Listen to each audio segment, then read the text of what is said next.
probably the most autistic thing you've said on this show, but I'll allow it. I can't believe I'm about to say this, but what were they thinking? I need Big Daddy. That sounded wrong. Oh, what do I look like? A modern day TFW user?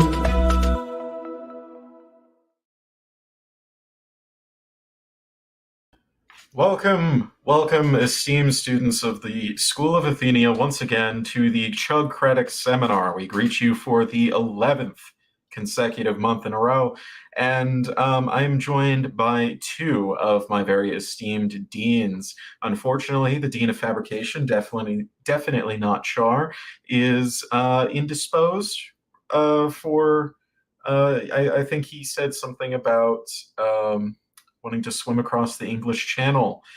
But we shall go on. We are joined by the Dean of Critique, Runestone. Tonight's podcast will be featuring the phrase, "He still looks like a fucking demon pig." As well as the Dean of the Arts, IdArmed.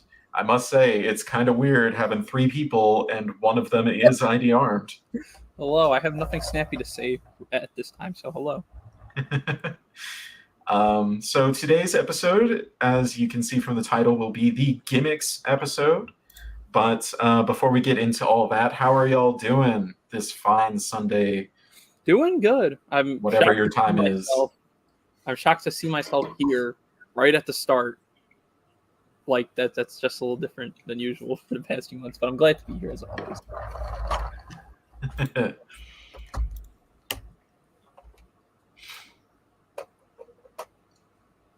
Runestone, any salutations? I got nothing. Shall we crack on to recent acquisitions? I would love. Yes. Sure thing. Who wants to go first? Who's the most excited about their new toys? Me. So, in a bold twist, I have to admit to you guys, it's been a very chugless past month or so for me. No Chug July. We love to see it. No, a little bit of a quick story time, I guess. I found out that there is a toy store about 10 minutes from my home, like a couple weeks ago. Never heard of it because they don't have any social media. A friend in the area told me about it. I went there and they have like the most astounding collection of UT toys for like absolutely insanely good prices like ever. So I've just kind of been buying UT toys I've been waiting to get for ages. The big one, I guess, for me is Energon Megatron, the tiny one. An amazing toy. Oh my, I love him so much. I can't stop playing with him, quite frankly. Not just that, but also Cybertron Mudflap. It's so good to finally have that toy. He is so good. I know I bought G1 Red Alert from there on a whim. Mentioned it before we started. Really good toy. I keep sinking into the G1 pit hole, like the actual G1 pit hole. And then so in my spare time, I do like to go to toy shows. And from this one booth, I bought Cybertron Scattershot and Cybertron Short Round for really good prices. Turns out it's the same store, so this store, I guess, just claimed my soul. That's it. It's over. Other than that, I haven't talked about it much because I haven't shipped it yet, but I am building my first buy order and I'm planning to ship it soon. Give me 1 second.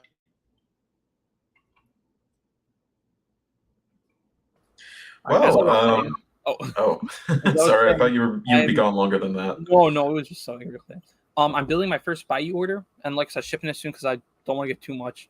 I got Micron Legend Shockwave because, to be honest with you guys, I kind of find the Legacy one a little disappointing, unfortunately. It just seems kind of lackluster with not much to do. So I decided to splurge on the Micron Legend one for a third of the price, which I don't think is a bad idea. Nice. And then I think I've bought what might honestly be the most expensive toy I have ever bought and probably will ever buy, which is on a whim of like 2 weeks ago at like past midnight, which is not a good time to be buying toys. I ordered the bottom half of the Diaclone Reboot Great Robot Base, otherwise known as a Groundion. So, do you have the top half? Not yet. That's a lot more expensive to get than the bottom half, so I'm going to save it for the future, which hopefully isn't a bad idea. The bottom half looks amazing on its own, though, so I don't mind having that on its own for a while. Otherwise, that's really it. Like, it's been pretty quiet purchase-wise, and it probably will be for the rest of the year since there's not too much left that, like, I'm ready to jump on right away. quite honestly, I'm gonna wait for like Hasbro's Black Friday sale before I buy like a lot, like the GoBots pack, the Autobot 5-pack, a lot of the Walmart and Amazon stuff. I think it's best to be patient at this point. I know sales will happen. All right. How about yourself, Kit? Well, I must confess I have chugged recently. Oh my god. I got the Legacy United Shard, the rock copter. Oh, yeah. What do you think of her? A little disappointed. Really? Just because she's terribly basic. But I mean, I bought it for the style more than anything else. I also got Studio Series Wheeljack, the Rise of the Beast version. He is not great. I think I prefer the mainline. Many such cases, apparently. I hear lots of people prefer the main line.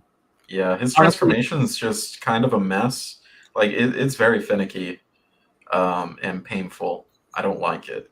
It's just kind of disappointing since it's like one of the first Volkswagen vans, as far as I know, to ever get a Transformers. I know also Code Red came out just around the same time, but it's from a show I could not care less about, so I never got it.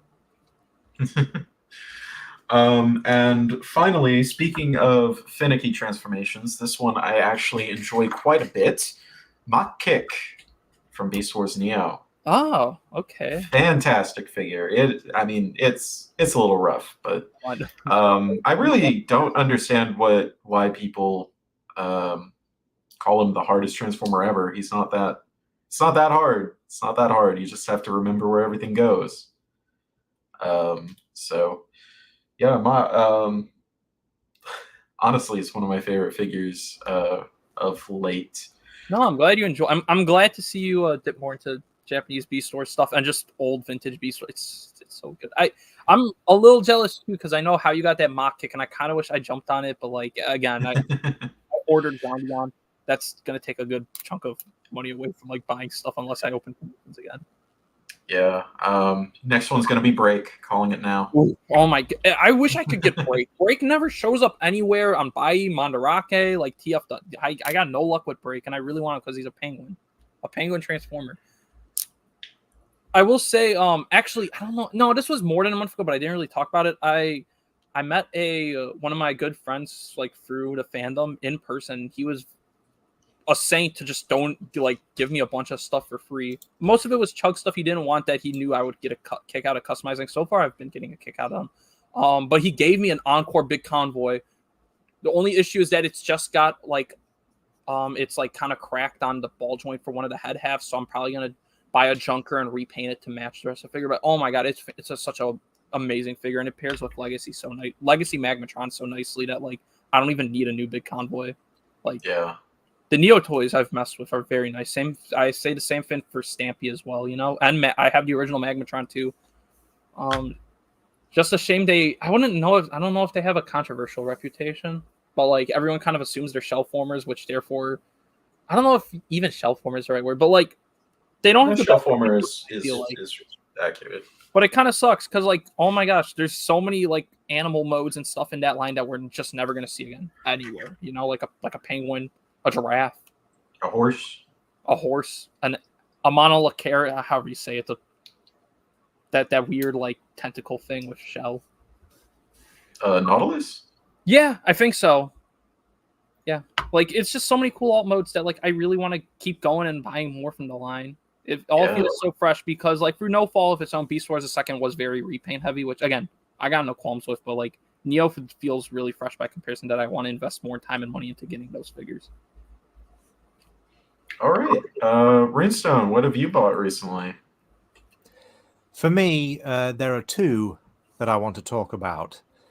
First off, I finally have the one, the only, Emperor of Destruction himself, Legacy Magmatron.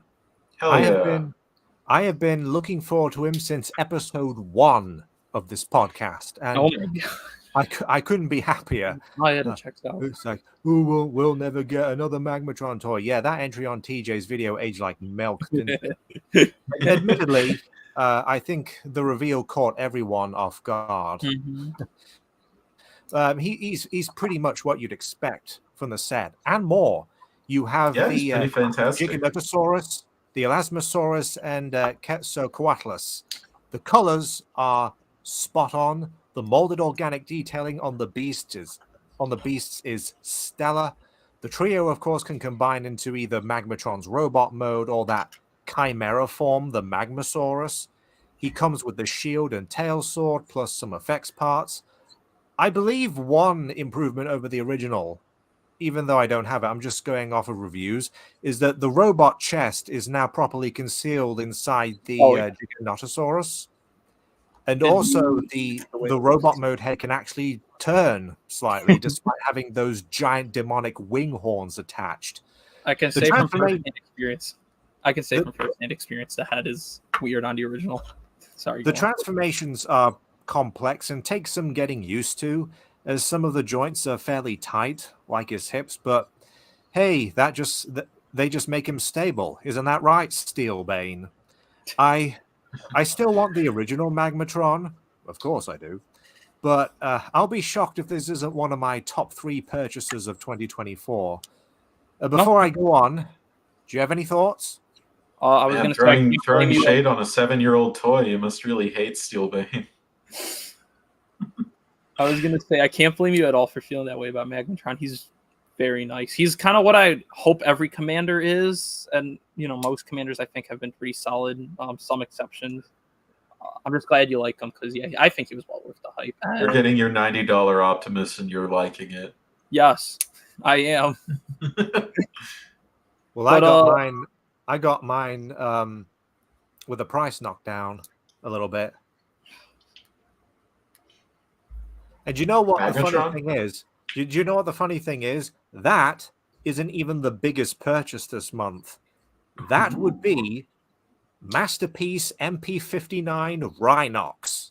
Oh my god. Damn, I'm jealous. I'm really jealous. How is he as good as he looks? I'm getting to that. Because Jinrai might be the last of the line's original run, but if Rhinox is anything to go by, Masterpiece is ending with a bang. It's as show accurate as physically possible, considering the first season Beast Wars designs were incredibly cheaty, to put it one way. The Rhinoceros mode, spot on. Panel lines notwithstanding, of course. The robot mode, likewise, looks phenomenal. He's as articulated as he can be, given that his hulking design doesn't exactly allow for classics Mirage levels of posability. Not that I was expecting such. Accessory-wise, Rhinox comes with his twin Gatling guns.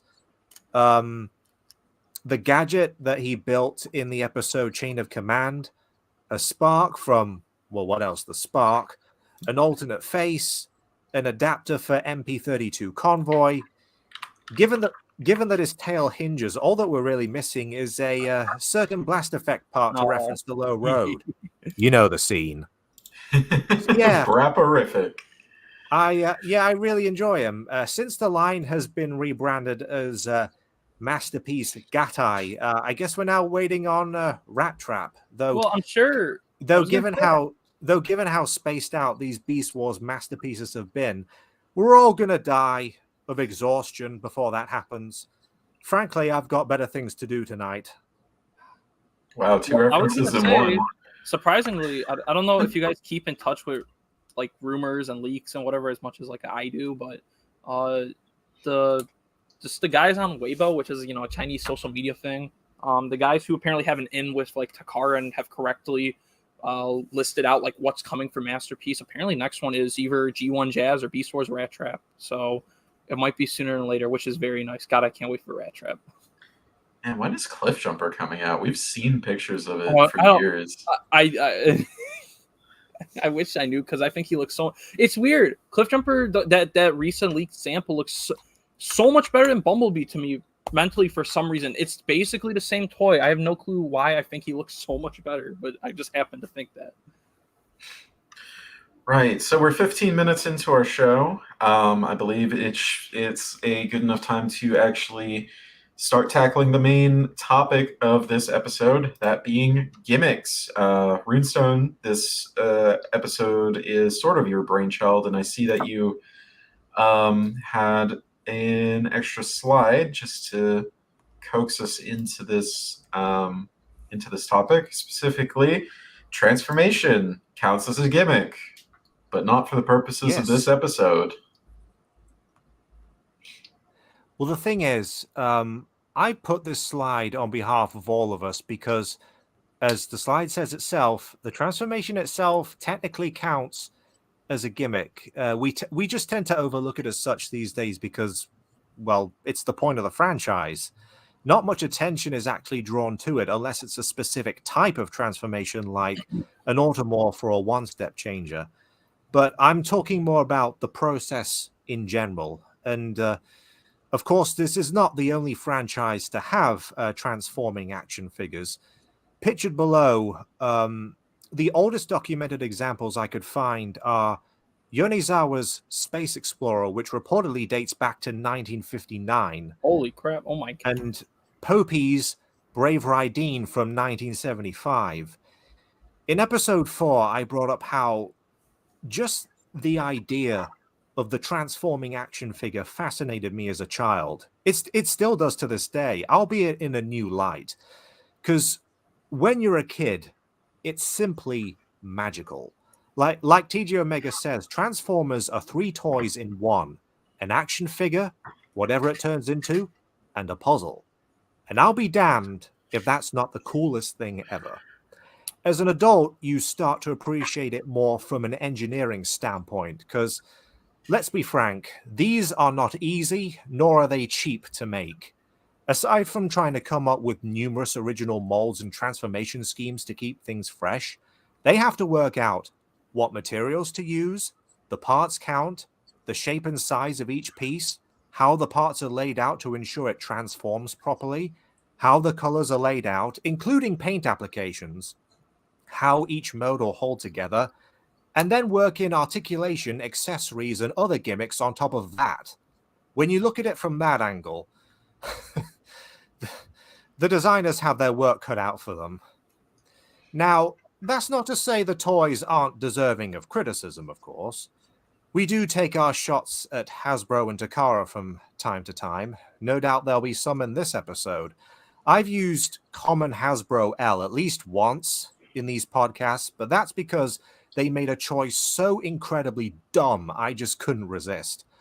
Otherwise, I try to avoid using cheap buzzwords or phrases like coal and chug slop and God knows what else people are going to come out with. Hey, But in the grand scheme, in the grand scheme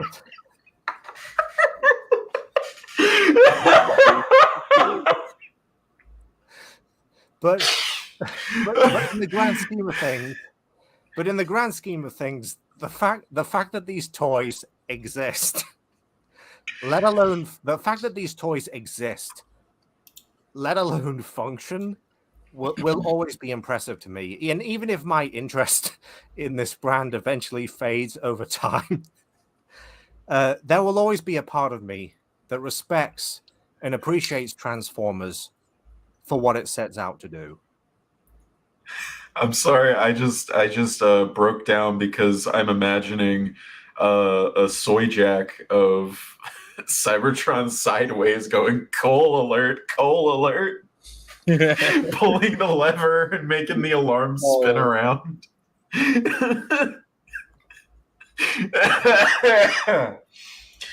At any rate, this.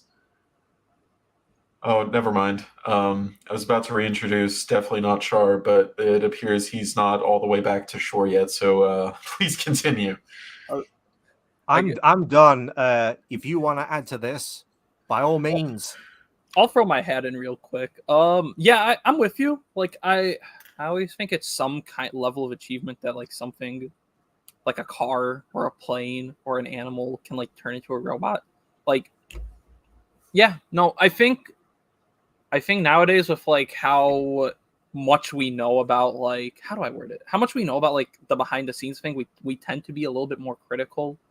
And sometimes fairly so of how much these things go for and whatnot and all the changes they've made over the years. But I still think at the end of the day, it's like still pretty wondrous. And I can't imagine what it's like for a kid to like pick up any figure that comes out nowadays and like just transform and be like, wow, I can turn this car into a robot. That's pretty cool. But I think especially in like the context of like G1, where the gimmick was the transformation from the start, you know?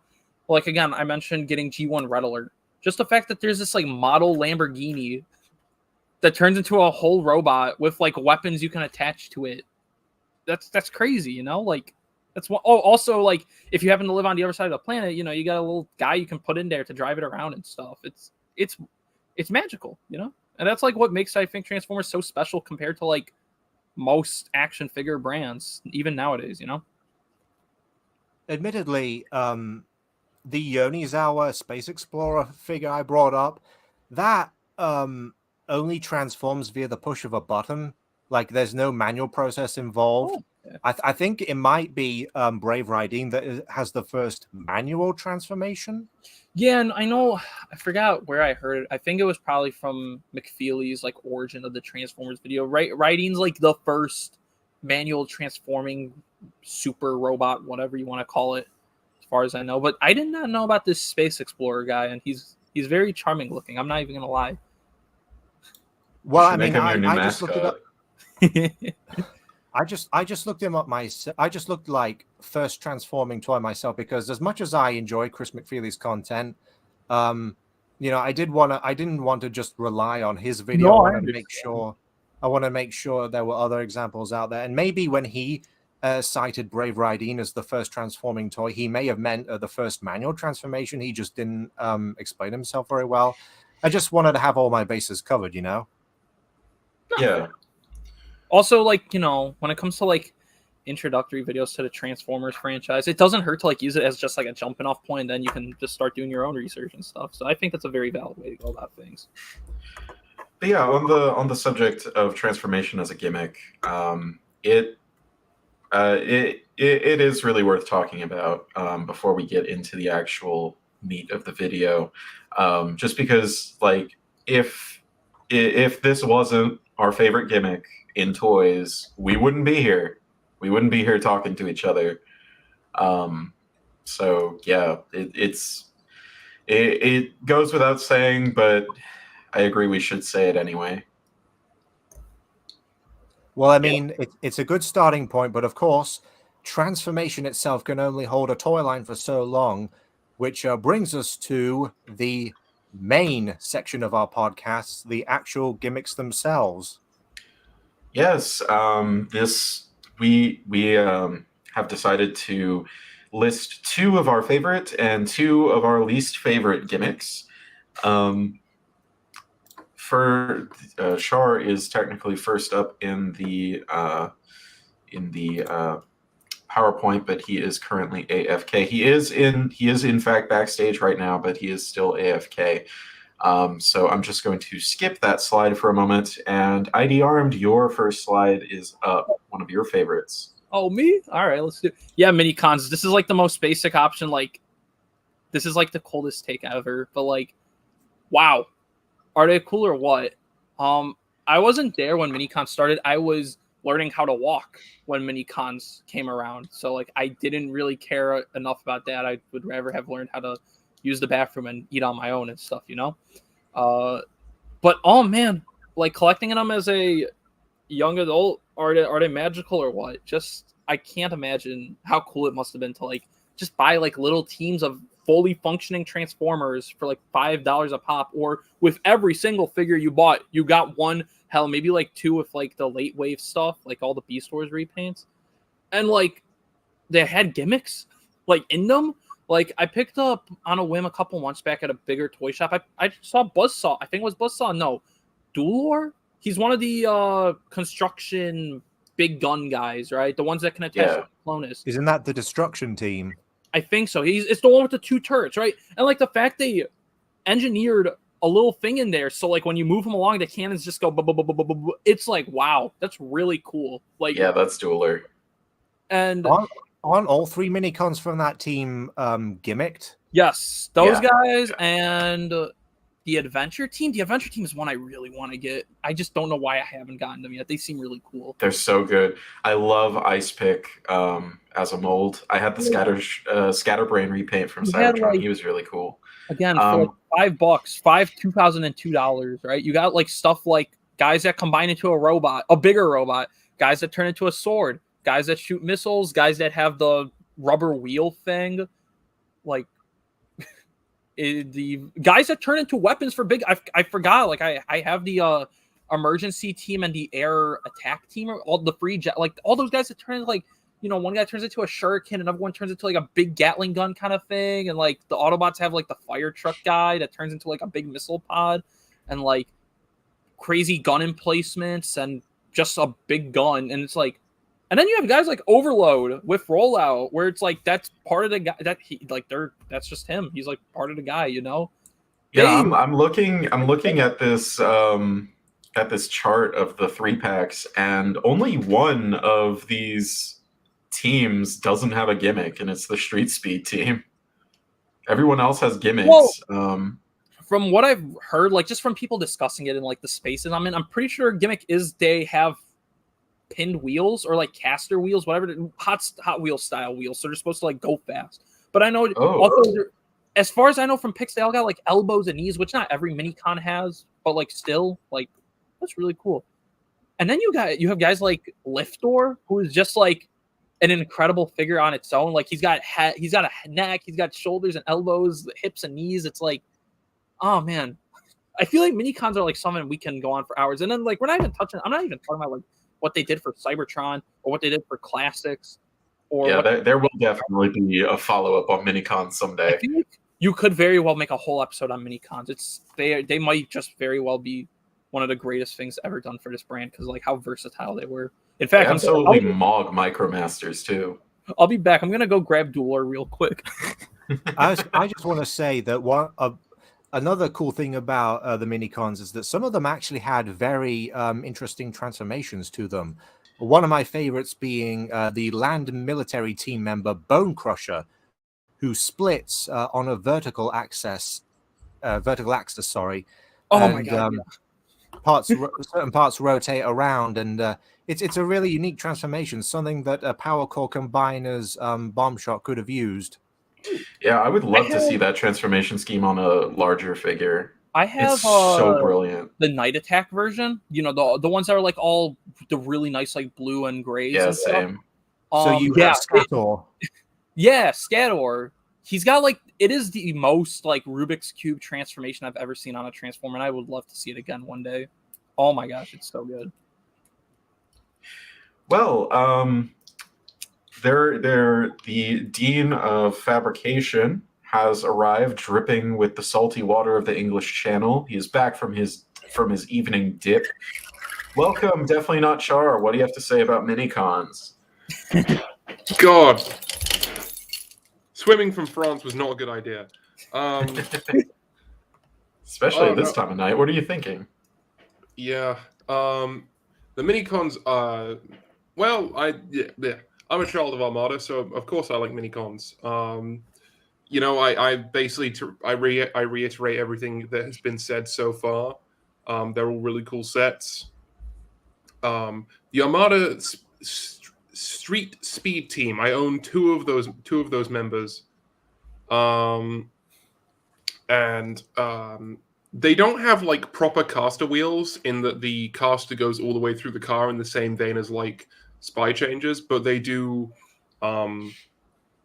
they do have, I suppose, smaller pins. But I think the real gimmick of that set was that they had more articulation than basically any other minicons, or larger figures for that matter, really. I don't remember them having knees. I had the Cybertron versions. They definitely had elbows. Yes. And yeah, one of my collecting goals is to get at least every American release of minicons ever from Armada, Cybertron, and Classics. They're just so brilliant. Such brilliant little toys. And the forwards compatibility was kept all the way up until Thrilling 30. Oh yeah. Through Thrilling 30. Say that 5 times fast. The whatever the guys who turned into Centuratron, I would like to get them one day. They're more experimental minicons, and I can kind of dig it. I know they're not like the best ever, apparently, but I'd like. Hasbro straight up forgot how to make mini cons at that point. That's true. And I guess they're slowly learning again. I have the I don't have Powerlink's Hotshot yet, but I have Shatterglass Sideswipe, who comes with Whisper, which is just wind shear. I think it's a pretty good update. You know what I mean? I just don't know why they aren't making more. It's like, I do have Powerlink's Hotshot, and Jolt is actually brilliant. I like Jolt. So like, just where are more? Like this is like something. This is like I know Chug nowadays is kind of contentious with a lot of people, but like the mini cons are kind of like one of the things where I think most people are unanimously like, oh yeah, that's pretty cool.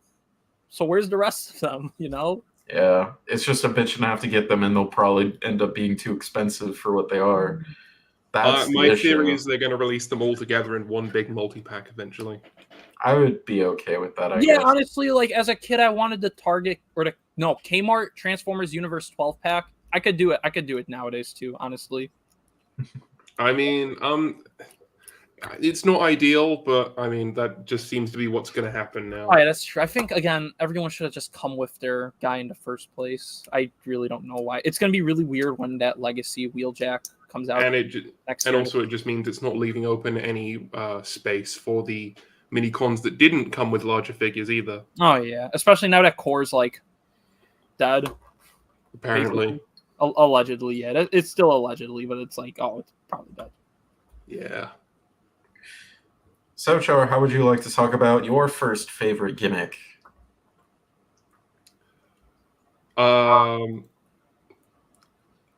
It spins.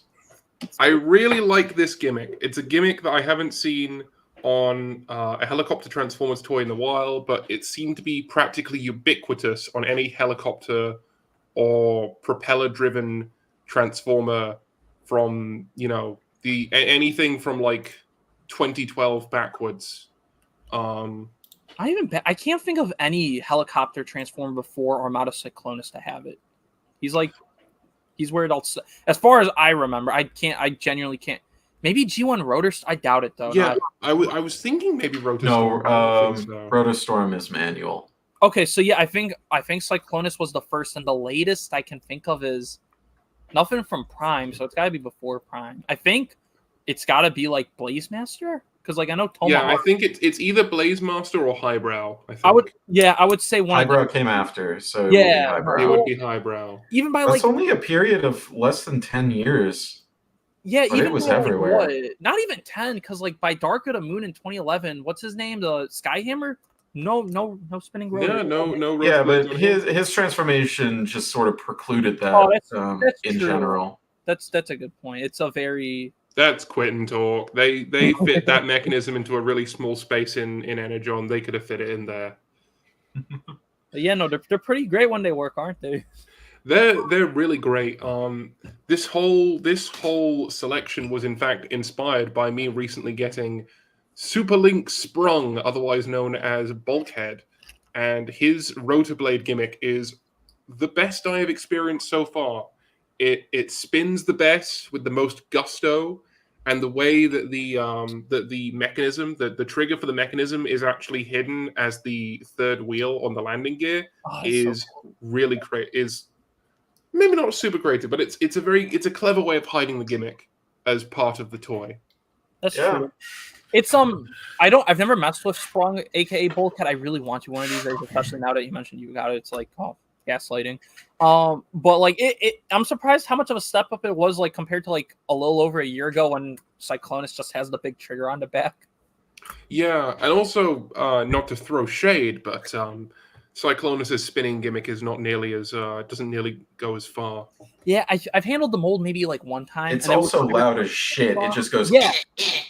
You press it goes, and then it stops, and then like again, by the end of the trilogy, you have guys like Evac that like spin like so quietly, and they go for a good bit. It's so nice. Yeah, Evax is great. The ultimate incarnation of this gimmick would have been to have put a flywheel inside the mechanism, so it would go even longer. Yeah, they just turn helicopter Transformers into fidget spinners. Yeah. I'm surprised, like, I've actually handled like a good bunch of these toys with like incinerators. Are the saddest one, not in like a bad way, just in terms of like you cannot find a lot of incinerators that have it for some. Well, not really for some reasons, because it's possibly, I think, out of like all the ones you've put pictured here, Char, it's like the most impressive engineering wise, but also it's the one most likely to fail on you. Oh, absolutely, yeah. I have my copy of Incinerator. The gear, the gear like basically cracked, and so it doesn't have as much friction against the shaft, so it just spins loosely. Yeah, it's really strange because like I used to have an incinerator. I sold it off just because like I for some reason it wasn't clicking with me. I do kind of have a compulsion to get it again one day. Like you would bend the shoulder or the elbow and it would spin like a little, but like it's you know you pressed a button and like it wouldn't do anything, which is such a shame. Yeah, mine. I think it only works on one arm. I'd have to go and test it, but it's unfortunate because the spinning gimmick is like part of what makes that toy really cool. It's quite ironic that the candle that burns twice as bright and lasts half as long is aptly named Incinerator. No. Oh, poetic. But I have owned every single mold on this page except for Highbrow. I was gonna say today I learned Highbrow has a spinning gear. I never would have guessed. Yeah. He has two. He has one for each propeller, and it works by pressing down on the engine. That's really cool. I don't ever have plans to get Highbrow, but if I can find a power dive for a decent price one day, I'd love to. Yeah, I really want to get. I really want to get the GDO power dive. That's such a cool deco for that mold. I wholeheartedly agree. Otherwise, and then there's Blazemaster, who I'm surprised they got it working on like a not a deluxe, not a because again, what's his name? Cyclonus did it just like a good couple of years earlier. I mean, on a more leaning towards modern deluxe. If you know what RTF deluxes, they weren't bricks. They were pretty nimble in a lot of ways. Yeah, we were beginning to experience the effects of the budget. No, not even that. It's just more like. No, he's still pretty big. He's just spindly as hell. Yeah, that's what, like, and also like articulation's becoming a little bit more prioritized or like more prevalent. But like they still got it working, which is pretty sick. Yeah, but not particularly well, I'll admit. At least I remember on my copy the spinning wasn't as what's the word I'm thinking of? Wasn't as enthusiastic as the Voyager equivalents. Oh, that's a shame. Yeah. I can't say I'm surprised these have been phased out, but I'm surprised like especially with the kitty toys, whenever a helicopter guy does show up, they don't really feel like you'd think that would be common. You'd think that would be a thing, but like, not even that if it takes a lot of parts, which I assume they do. I just mean like I'm surprised there's like no simpler alternatives. Like the one I'm thinking in my head right now is like if you spun the rotor like backwards and then let go, then it just starts spinning on its own. You mean like a pullback motor? Yeah, like except just with I'm surprised like nothing like that happens with like any helicopter guys. But also at the same time, it's not even like a lot of helicopters come out nowadays in like the kitty lines. I mean, like just now we're finally getting more helicopters like Shard and Sandstorm and stuff in Generations. The last one I can think of is Whirl from the Cyberverse One Step Changer line. Yeah, I don't think. I mean, I hope to God he has a free spinning rotor at least, but it definitely wasn't motorized from what I can remember. No, certainly not. So, Runestone, do you have anything to add, or would you prefer to talk about your own first favorite?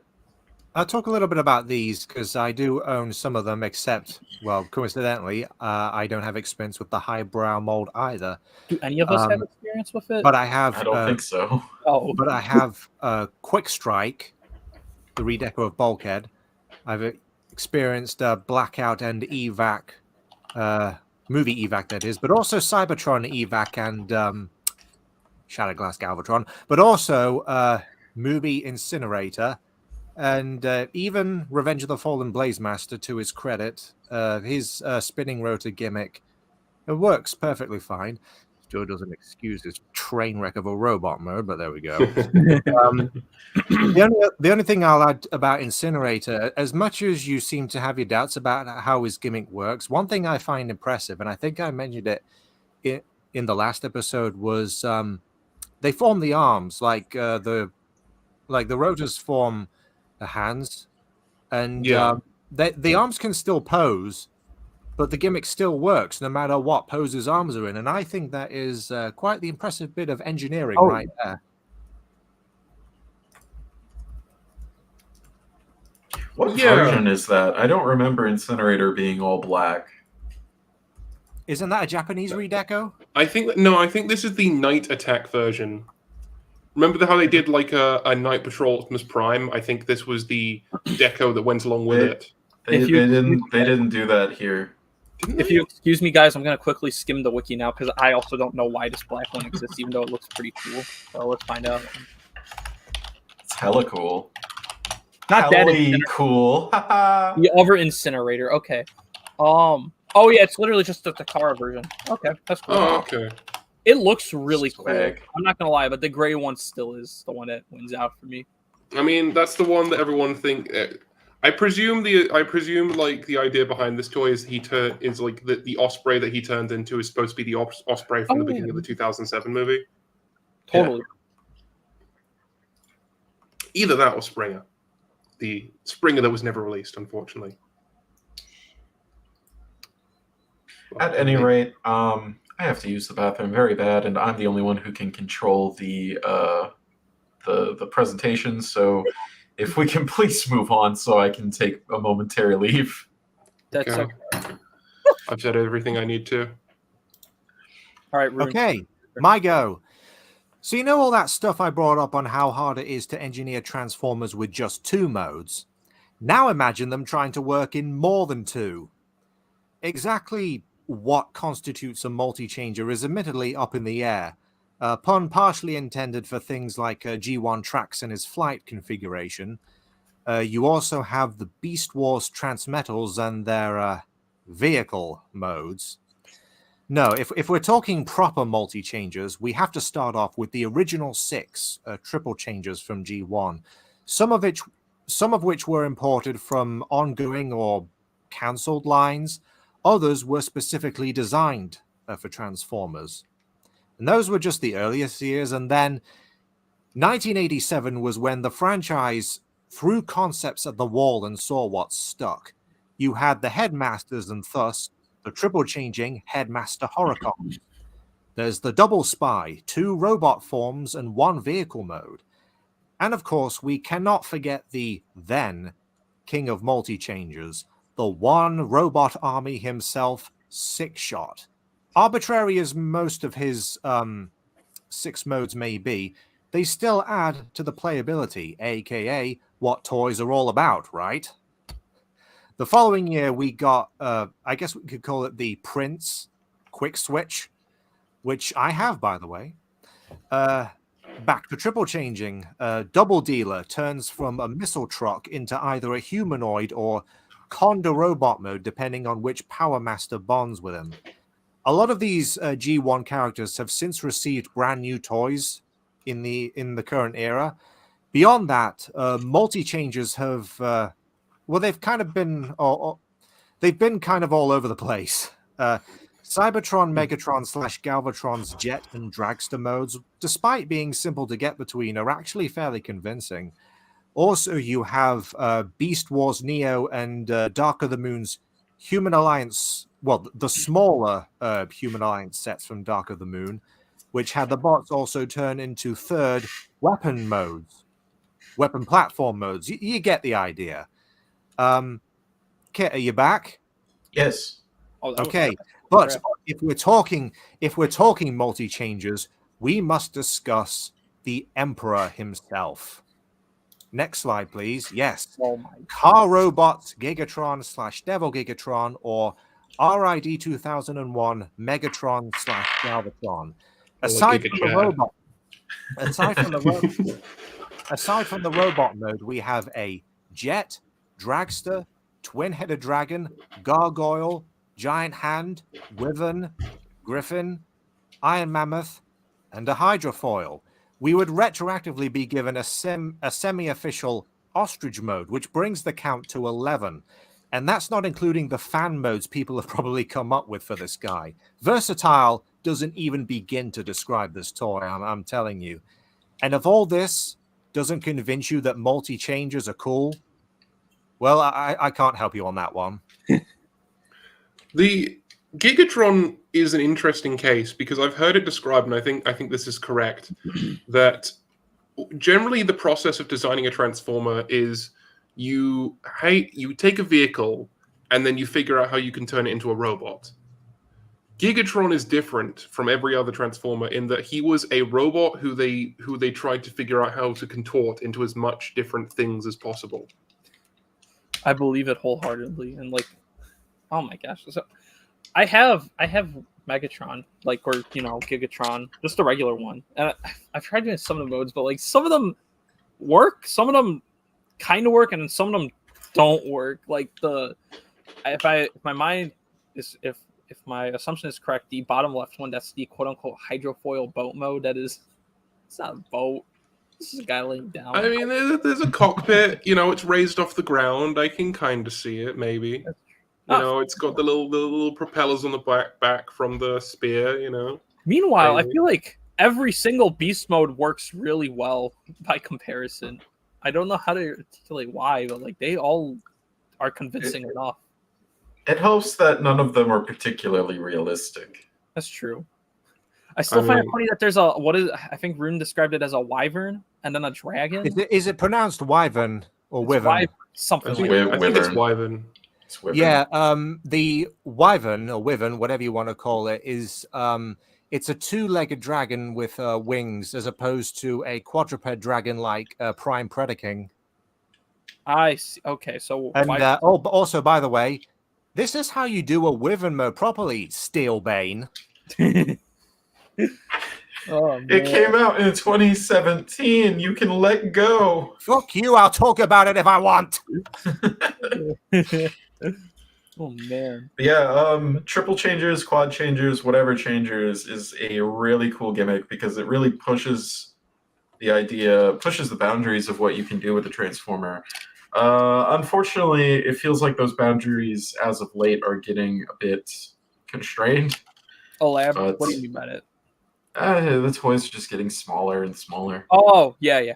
No. Yeah, the triple changers nowadays just feel a little less ambitious than they used to. Yeah. I mean, if we're talking like, I kind of get where you're coming from, and like, I don't want to go on another Blitzwing tirade, but like, I think this was after the Blitzwing episode. I got Sandstorm recently. Weird chest peg aside, that honestly, I don't know how they got that through QC or whatever. I think he's like the best triple changer they've released in ages, at least since like the TR era. I mean, that may be true, but trends aren't outliers, and outliers aren't trends. That's fair. I just feel like triple changers in particular, and I guess anything above a triple changer, have kind of gone down the wayside if we're talking like new shows that aren't like related to generations. Like, for the life of me, I can't think of anything from Red 15, Cyberverse, or Earthspark that's a triple changer. Everyone just turns into one thing to robot. Yeah, unless it's like a legacy character. Even then, most of them either don't show up in the show, or if they do, they don't get toys. Like, again, the only one that I can remember clearly showing up is Astro Train shows up in Cyberverse, didn't get a toy. And, like, that's Does it. he even turn into a train? No, in the show? If my mind, I've never watched her Cyberverse, but as far as I know, he's just the plane or Astro. The Astro. He turns into the Astros. Yeah, as far as I know, it's all Astro, no train. He is multiple pretenders at once. All Astro, no train.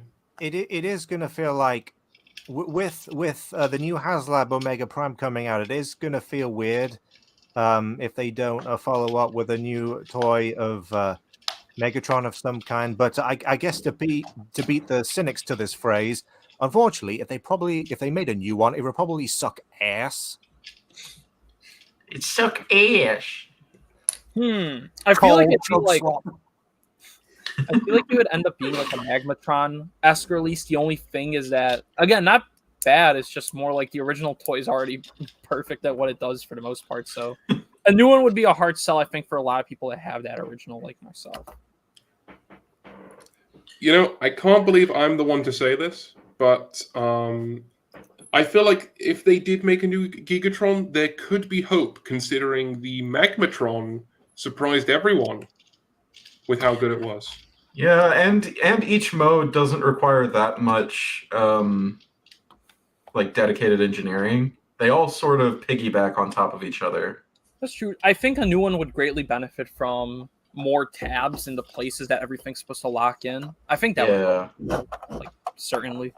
Yeah, But I am yeah. also- Now that you put it this way, Char, that this looks like a feasible actual update. I just don't think it would. I mean, not to go off topic, but I just don't think it needs to be a HasLab. That's my only thing. Yeah. Commander would be fine. Yeah, no, absolutely. It'd be Commander amazing would if they be actually call it more than- Gigatron too. I mean, Well, considering we're not doing Legacy anymore, they can't call it RID Universe Megatron, so Gigatron would help distinguish it. They still could. I mean, the thing is, something I've noticed is Hasbro has this problem where it reuses brand names so much that it now has to resort to using Takara's naming conventions. No, that's actually a fair enough point. Huh. Yeah, it's funny. Now, actually, Kid, if you could go back to the last slide so we can talk about some of the other kind of crazy things. I'm surprised they've never done another double spy since Punch Counter. I mean, like, of course he got his Power to Primes update, which I think is a pretty good figure. But like, they've never done another new character with it. It's like one of the coolest things that's only been done once. I swear there's been another double spy. I mean, Sideways, but Sideways is just, also like a headmaster, I guess. Animated Shockwave. Oh shit! Yeah. Right? Yeah. Well, he's got 2 alt modes, which Punch Counter Punch doesn't have, but he's like cut from the same cloth. So you got me there. You actually got me there. Good one. I don't know. I think it'd be cool just to like have more show up, but also I guess at the same time it probably just like makes the ones that exist feel a little less special, but also like screw it, give us more new stuff. But also, my favorite thing about the image that was chosen by you, Rune, is it shows the actual true configuration for Punch, where he's like a head shorter than a Counter Punch, and I just think that's pretty cool. Like, if we somehow ever get another Punch Counter Punch, I would like to see that incorporated, though I doubt it will actually happen. That is funny that he was intended to be much shorter, far less imposing. It's a really cool idea. Like, honestly, I mean, again, it had basically a spiritual successor with Shockwave and Long Arm. Imagine if like Counterpunch gets caught by the Decepticons and Megatron's like, we have to reveal this spy for what he truly is, and he forces him to transform into Punch, and Starscream is just like, he's an Autobot, and Megatron's like, worse. Fuck. He says, worse. He's a manlet. Oh,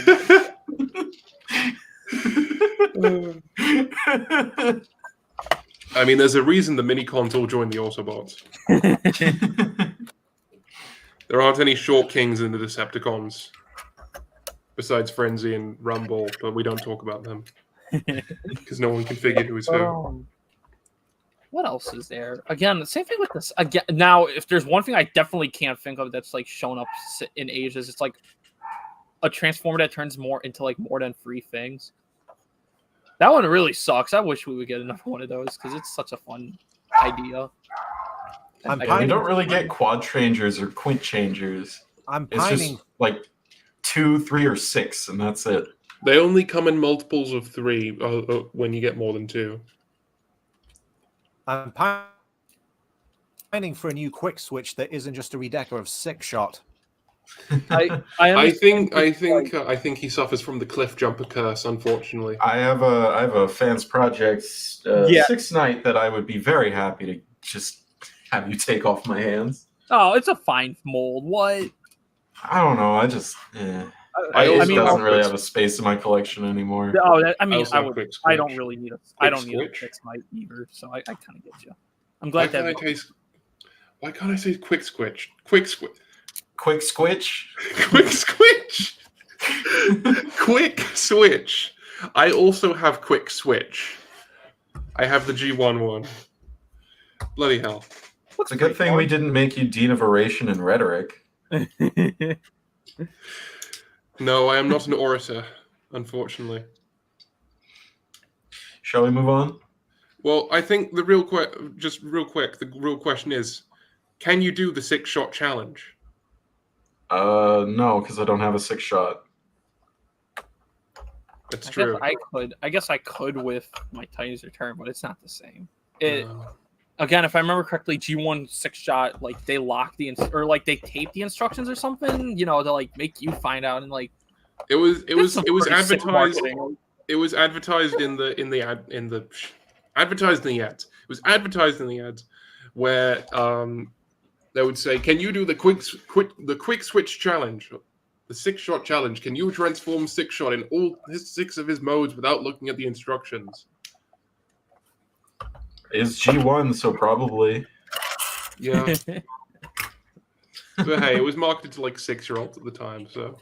All I'm saying is, I would very much like to see like these multi-changers show up again because like they're fun, they're cool. Yeah. Speaking of Transformers with multiple modes, one of my first favorite gimmick is Power Links with a honorable mention for the animated Safeguard duo, just because they do the same thing but sideways. We're going to talk more about combining in general later.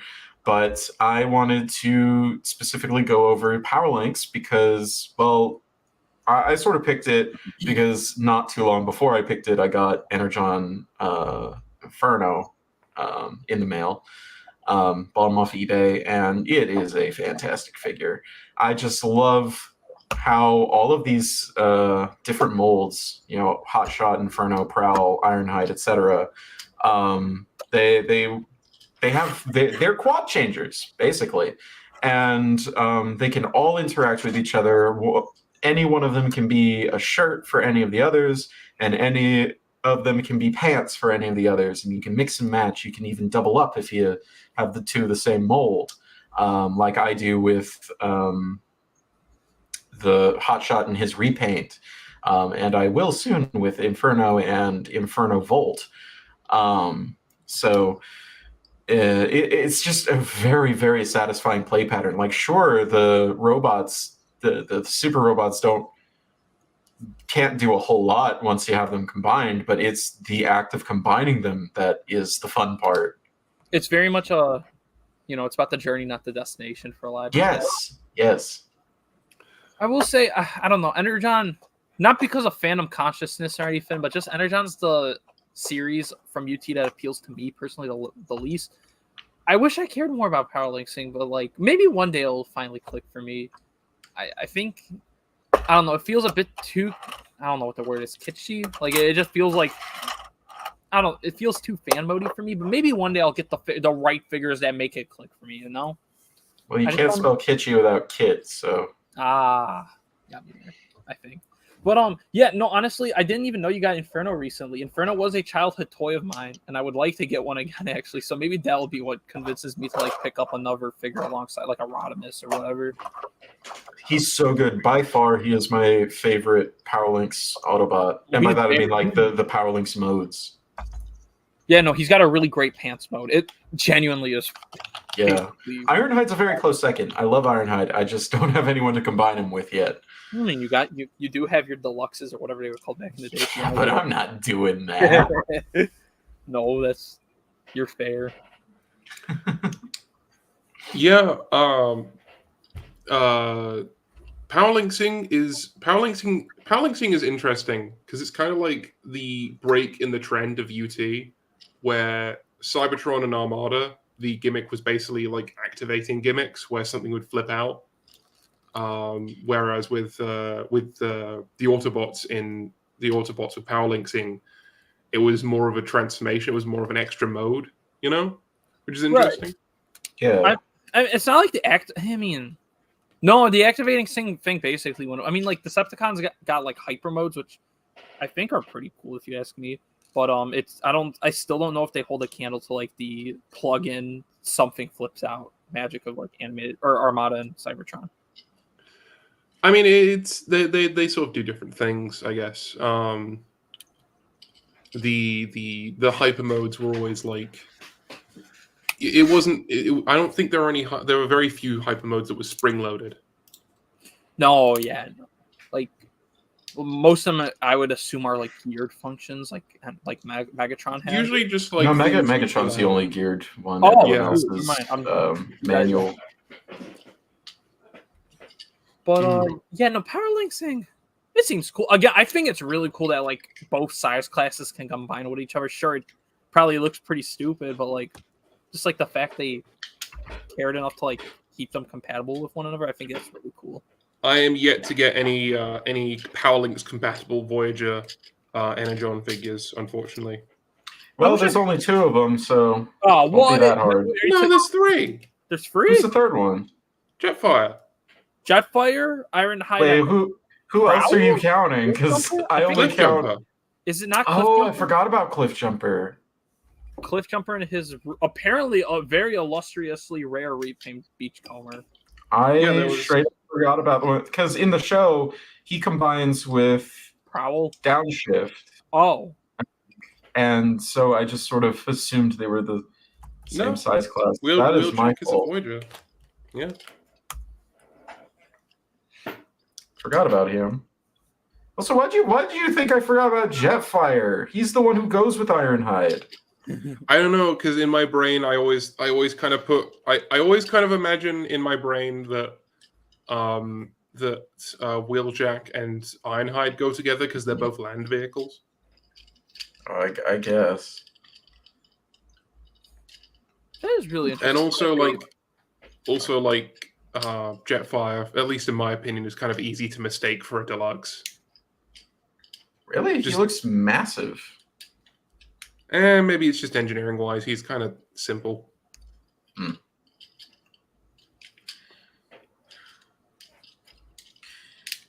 But yeah, I don't really have anything much else to say about Power Links. I only gave symmetrical docking an honorable mention because there's only 2 toys that do it, and they were sold together. So Well, if you want to go outside of Transformers, you know, this is a Transformers show, Char. Oh my goodness. Well, maybe you should get Choryu and Enryu. You know what? I have one more thing to point out before I guess we go on, and it's that I'm shocked that this is like one of the things that they decide to bring back for a modern Transformers show. Like, I'm quite surprised, honestly, because Earthspark brought this back, for the most part. Like, I actually think it's cool they brought it back. I'm not gonna buy the toys, but I can acknowledge that they brought something back. The Power Linksing from RID was it suffered from like no, I'm talking about the ones from Earthspark, the ones that are like going right, those. Yes. You have those two packs that like combine with each other and can swap with the different packs. Right, and you're also right. Have, like, the current warrior classes, it's like what Bumblebee, a Twitch, a hashtag, like, and they can all do the combine and ride thing where one half stays the vehicle, the other half kind of slaps on top, very like Duocom like. I think it's cool. It's just I'm not buying them. Not my favorite. I feel like those combination figures kind of suffer from the problem that a lot of modern Transformers toys suffer from, at least more like mainline ones, where the characters are not designed to do the gimmick in the same way that UT designs were or before. Oh, I get where you're coming from. That's where they have to take a design that wasn't originally meant to do the thing and then figure out how to make it do the thing, and it's just an extra challenge for the engineers. It took me like a second to process. I get what you mean now, especially when like they're shoving like Bumblebee into it yet again instead of like just using any of the brand new characters they made for the show. I mean, like some of them do have toys, but like both those like 2 packs and the Warrior class have a brand new Bumblebee toy, but like not any of the new characters that I assume they should market more. Like, okay. You will buy the Bumblebee, and you will enjoy it. Thank you, Klaus Schwab. So I think that's it for Power Linksing, unless anyone else has Yeah, that's all I had to say. All right, who's ready to hate? All right, who's up first? Let's see. Oh, it's you, ID.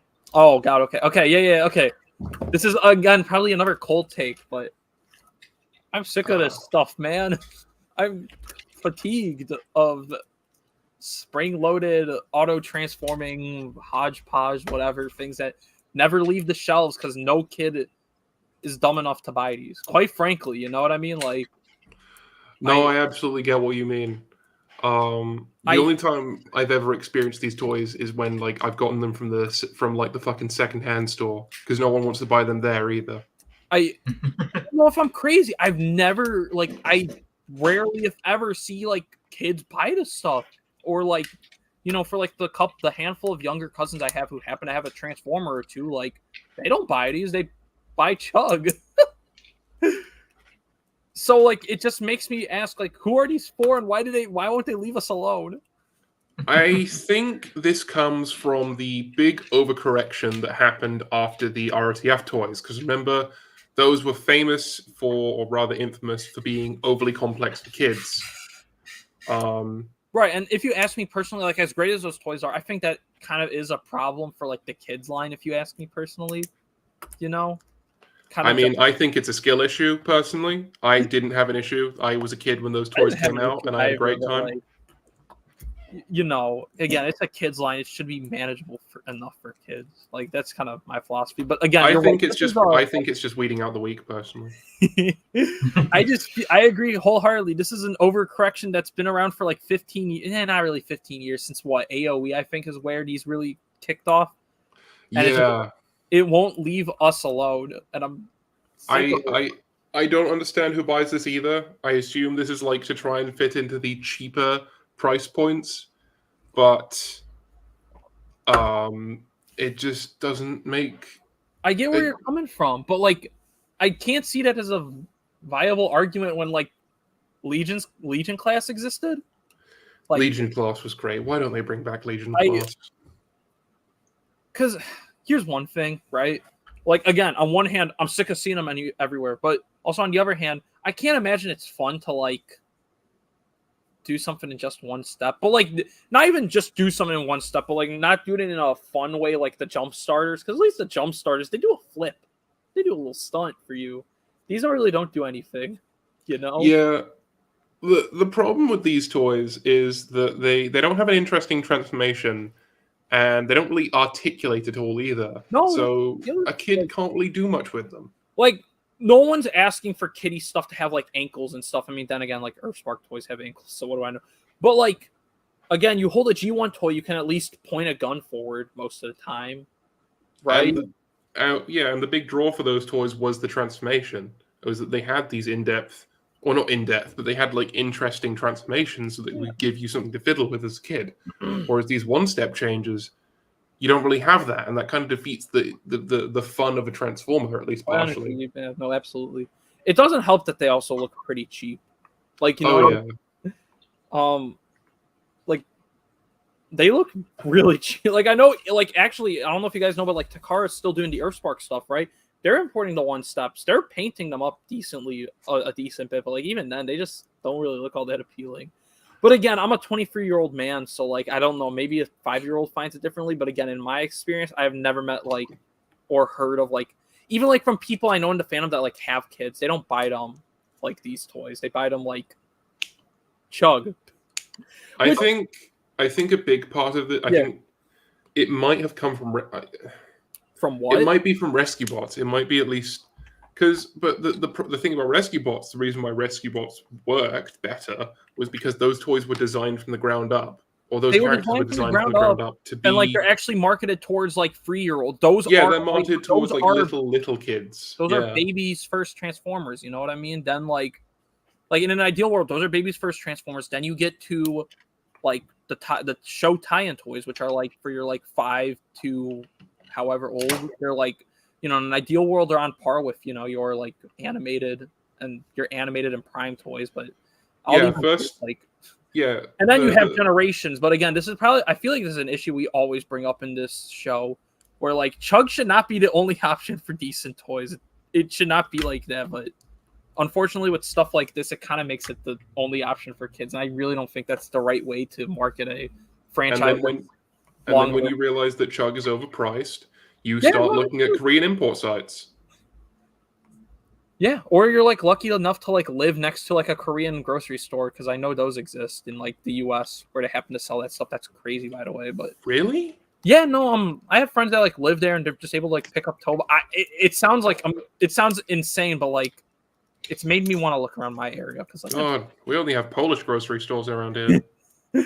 But I don't know. I think it's even crazier that like RID 15, right? That's RID Robots in Disguise 2015 free step Soundwave. They made big like free step toys of these, and they're like, I'm pretty sure you can make a Warrior or like a Deluxe like for the same price. It's absurd like how much they're like leaning into it, and I'm sure like if Earthspark's actually getting canned, like whatever's next is not going to stop doing these, which sucks. Do you remember the oversized RAD 15 Bumblebee, which you could eat beans out of? I didn't even post one of those pictures. Like they're still doing those big Titan changers too, or whatever they're called. They're still doing them for TF1, and they're like still using the same evergreen molds. But that's like I feel like a whole nother tirade I could go on. But like I think all of us and like basically everyone is kind of sick of these guys. Or like at least wishes they weren't the main thing for kids to get as a budget toy and like just do something else.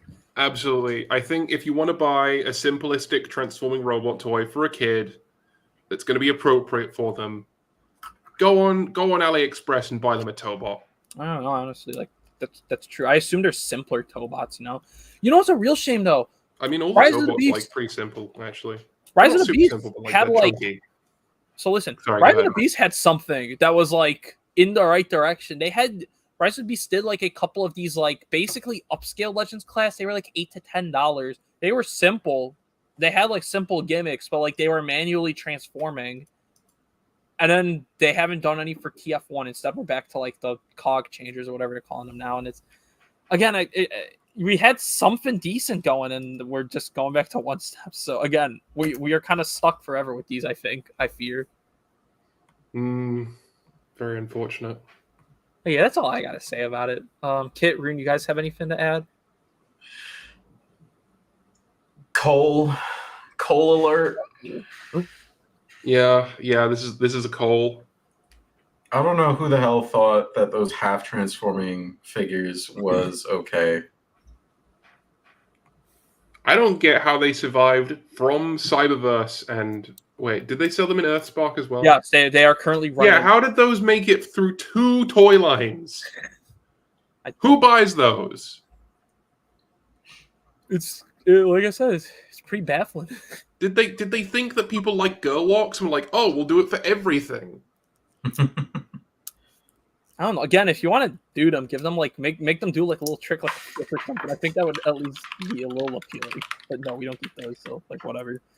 Okay, I think that's actually all I have to say on this. Like for reals. Okay.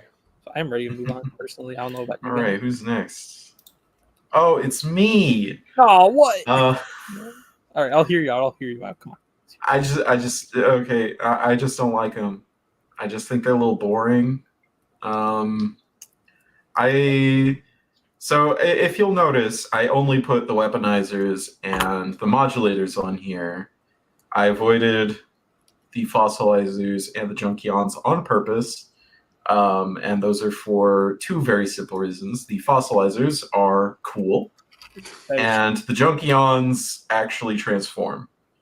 I just don't think it's fun when Transformers you just pull it apart and put it back together. That's more like Lego shit than Transformers. And you know, Cog, Six Gun, even Brunt, who I still like, doesn't really have anything in the way of transformation per se. It's just you pull them apart, you put them back together. I don't really like it.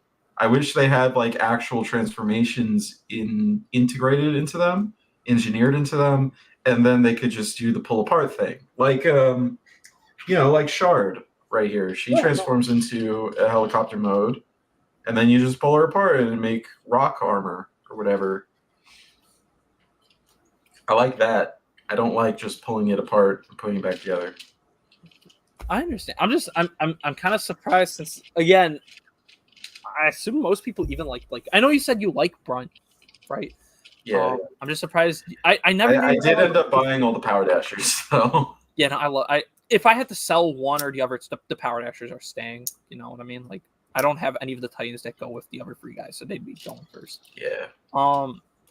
Yeah, no, I do get where you're coming from though. Especially, this is also a problem like the new guys. Your Junkions, your fossil. No, and honestly, I think the fossilizers out of like the 3 molds we got, plus like the retools and repaints, they're like the only ones where I can see a use for basically every part. I think the team that works on Generations has this like really bad habit of like one part that just cannot be used for squat. I feel like it's been getting really bad nowadays. Do you have like an example? Trashmaster. I think Trashmaster's a fine enough figure as a figure, but all you can do with him is the legs come off, all of his accessories come off, and that's it. Like you're left with literally a torso, arms, waist, and thighs. It feels really lame. As someone who likes pull apartizers, like again, I'm cut from the cloth of like a Diaclone collector. So I like my combining robots that are like one guy. You know what I mean? Like I know those ones are multiple vehicles, but it's like the same thing. You're building up a robot. It doesn't feel like a traditional robot combiner toy, you know? So I'm okay with it. I just think it's pretty lazy that like again, a lot of them have like very superfluous parts. Again, this leans more towards the newer stuff, but like even like looking back at like the choices you made, there are some parts on like Ironworks and Cog that just really don't feel like they can go anywhere in like a very clean manner. I feel like it's worse for the 2 modulator molds we got because those are specifically supposed to be armor, if I remember correctly. Like at least the weaponizers are weapons, you know, they're guns and stuff. But like the modulator parts are supposed to like slap onto like parts of the robot to form like quote unquote armor. So the fact that like there's some that don't work, it kind of throws the vibe off, you know? Yeah. Yeah, I mean, okay, to play devil's advocate about the pull apartizers, when it comes to characters like Brunt, Six Gun, Cog, I'm probably missing some, those guys. The thing about them is they were based on, for the most part, they were based on the companion figures that came with the base robots. And most of the time, those to begin with were pull apartizers. They didn't have like, conventional transformation. Char, are you saying that you support G1 accuracy? Is that what I'm hearing from you? I'm very disappointed in you, Char. When it comes to toying, what I'm saying is, okay, so Six Gun, G1 Six Gun, he just pulls apart into a bunch of guns, right? Yes. Mm-hmm. But Chug Six Gun, he turns into like a almost a semi-VTOL aircraft. That's already not G1 accurate, so why not just make him transform into the thing to begin with? I mean, he does also become Six Gun. I mean, yeah, but so does everyone else. All I'm saying is they're already, branching off the path of G1 accuracy by giving them different alt modes. And in Brunt's case, giving him a robot mode. Why not just go the whole way? Like I get Cog not doing his thing because that's he does it literally by textbook, by the numbers. Yeah, no, like Cog always was Gasket and Gromit that turned into Cogs. Like I think it worked. Like you said, by the textbook, like I'm pretty sure even the arms came off on Gasket to then go on the side of Cog, so. But Cog does it textbook. All right, I'll put that aside. But Six Gun gets a new alt mode and Brunt gets a new robot mode. Why can't they just make them transform? I will give them this. The way that they make the turret out of his legs is pretty clever. Yeah, see, and they couldn't do that with a proper transformation. So, I'll at least entertain that. But see, I think honestly, I feel like maybe this is me projecting onto you, right? But I feel like for the people like yourself who aren't into especially with the initial weaponizers, right? If because the whole deal was the free they made in Siege and then Slammer 2 years later in Kingdom, they were to go with Frilling Fury, Metroplex, and then Titans Return, Fort Max, and Triptychon. I think if they intentionally had pegs and tabs and stuff to integrate into those to give them additional city parts, I think it'd be more fine in a lot of detractors' eyes, but they didn't, and I feel like that was actually a big missed potential. I'm listening. Especially Slammer, because I'm surprised you haven't mentioned Slammer. What do you think of Slammer? And I honestly forgot about Slammer, and I rate him about the same as Brunt, actually, because he has some very clever geometry, and I like the way he comes together. Clever geometry, and is pretty much the only thing that makes me forgive these. No, fair enough. I was gonna Yeah, say he's very satisfying for what he is, alongside Brunt. I don't know if you guys remember, because this was just like a marketing blurb from like the product description for Slammer. They mentioned if you own Thrilling Freddy Metroplex, he can become the tower mode, and like you technically can set him up vertically on Thrilling Freddy Metroplex's base mode as a tower mode. Wouldn't it have been cool if you just had like a secret peg or something that like you could just peg on Thrilling Freddy Metroplex and then boom, he's like fully integrated? I feel like it's a big opportunity. You know what I mean? Same thing goes for Fast Track and Earthrise, because I like Earthrise Scorponok a lot. Actually, it's like one of my favorite Titans they've ever made. But the city mode feels really barren, and I just wish like Fast Track could like become some tiny towers or something to like litter around it. I forgot about Fast Track as well, because I have the exosuit repaint of him. If I had to place him, he'd still be above all of these, but under Brunt and Slammer. Oh, fair enough. I was gonna say, if again this one extends even past the ones you posted. If there's one, I like the pull apart guys, but I'm kind of ready to move on to something else. Like we've been doing this for almost 6 years now, and like of course now they can kind of transform without pulling apart, but like I hate to think that like that's the furthest we can go for a gimmick and Chug. Like I'd like to believe there's something more we can do, that doesn't have to be a line wide gimmick like Combiner Wars or Titans Return. I like Titans Return Alive, don't get me wrong, but like I still understand the importance of like giving everyone their original features and whatnot, but like again, there's got to be something we can do. But like I knew what's something more we could do, but I just don't like the idea of being stuck with these guys. But strangely enough, I don't think we're getting any next year. Next year is all primes and aerial bots, baby. So get ready for that. Yeah, that's all I have to say regarding pull apart people. Runestone, you've been awfully quiet. I fear we may have been overlooking you. Yeah, I mean, when you guys have said everything there is to say, there's no scraps left. Oh. Well, don't despair, because it's Char's turn. Okay.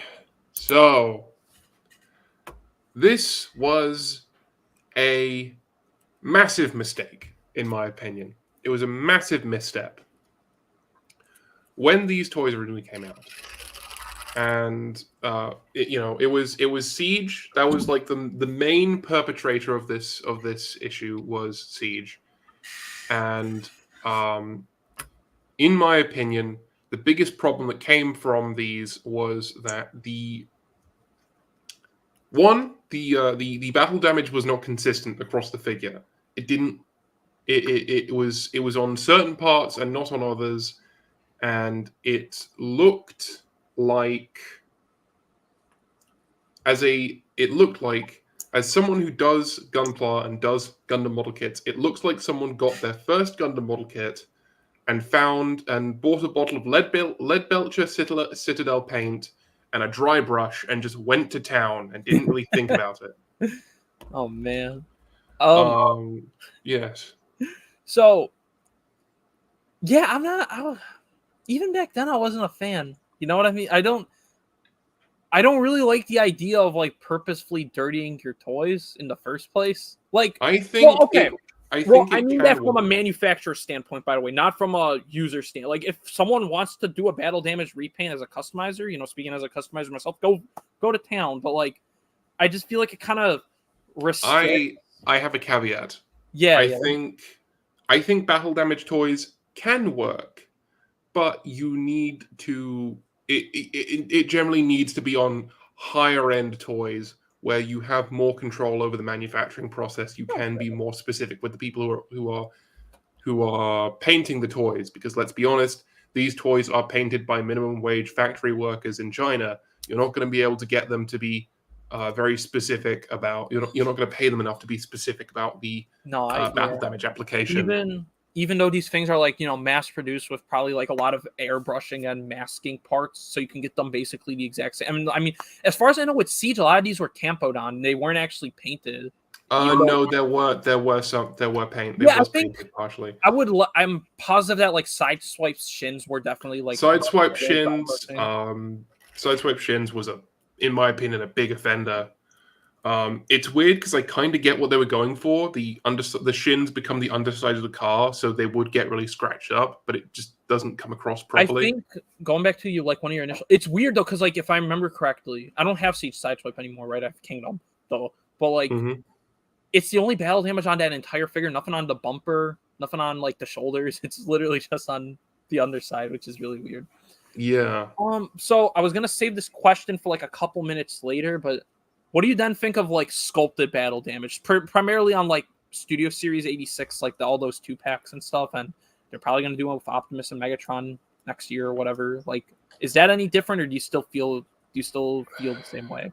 I feel like those are. I feel like the problem with those is different, and they are different in execution enough to not really consider them the same thing. Like my problem with the Battle Damage 86 figures is that why do you want a toy of a character in their dying moments? That doesn't track. Yeah, I'm with you. Like I won't lie when I say like the Ironhide made for a fun custom, but like at the end of the day, it feels a bit superfluous. And also in the case like these 86 ones where only like 1 or 2 parts are changed, it really feels like they could have just tossed it in with the actual figure. I'm sure most people know how to use a screwdriver and can just like disassemble it and then reassemble it to be battle damage, Like what M44 does. Except I don't think you need screws. It just seems kind of like it seems like these toys are made for one diorama. That's like the only way you can display them. You can display them in one diorama, and otherwise they don't really make sense in any other context. Oh yeah, nah. Completely agree. And then we come to Squeaks. Squeaks I decided to include because it kind of has the same issue, but worse. Now, I remember we were talking about Squeaks in another episode, and we all like the gimmicks with this toy, and it's a neat figure, but the battle damage, the supposed rust on this toy, looks like a child had this toy and took it with them to the bathroom and then didn't wash their hands. Oh my, yeah, no, don't. Oh, I don't like that imagery. Stop it. That's a horrifyingly accurate way to describe it. Yeah, it does not read as rust.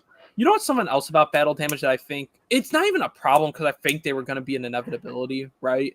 I see battle damage as being like a small but very like important domino in like how a lot of things are being released nowadays. I don't know how to explain it, but like I think if like battle damage didn't exist straight up, I don't think we'd be clamoring for Earth modes of like a lot of characters so quickly. I know most of the ones from Siege have Earth modes now at this point, you know what I mean? But like I don't think battle damage in 2018, I genuinely think like getting that initial reaction at like summer 2018 when these things were revealed, I think it led to Earthrise being pushed out as fast as it was because they were like, oh wait, shoot, people want to clean.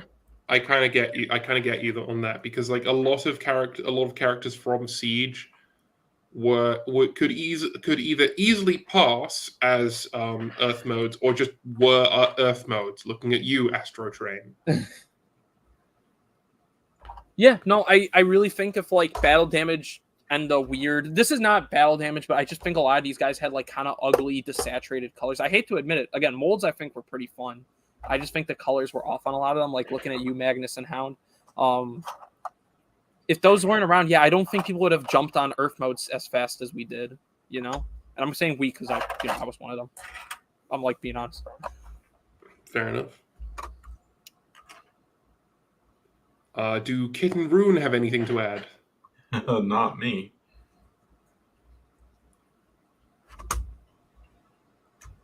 Rune stuff? Yeah. Nothing.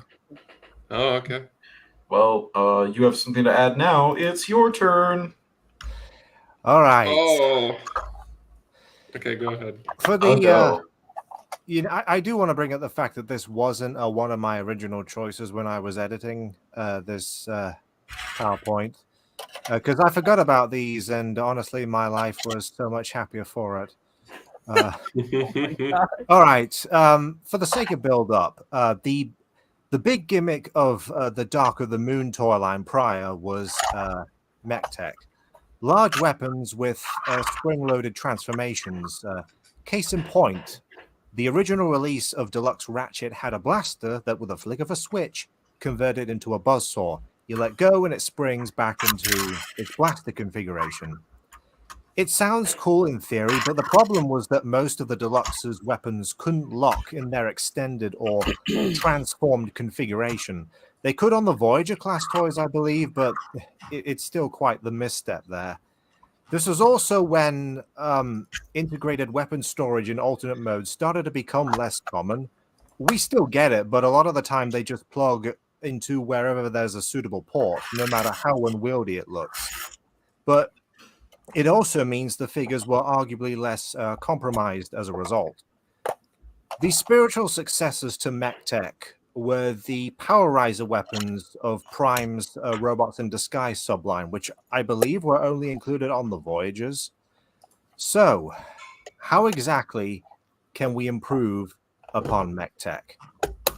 Got it! How about we have most of them look like literal junk when retracted, then we'll have almost none of them lock when deployed. Oh, and while we're at it, let's cast both them and part of the figure itself in the fragile as fuck clear plastic to incorporate a light-up gimmick, creating a sense of glowing energy.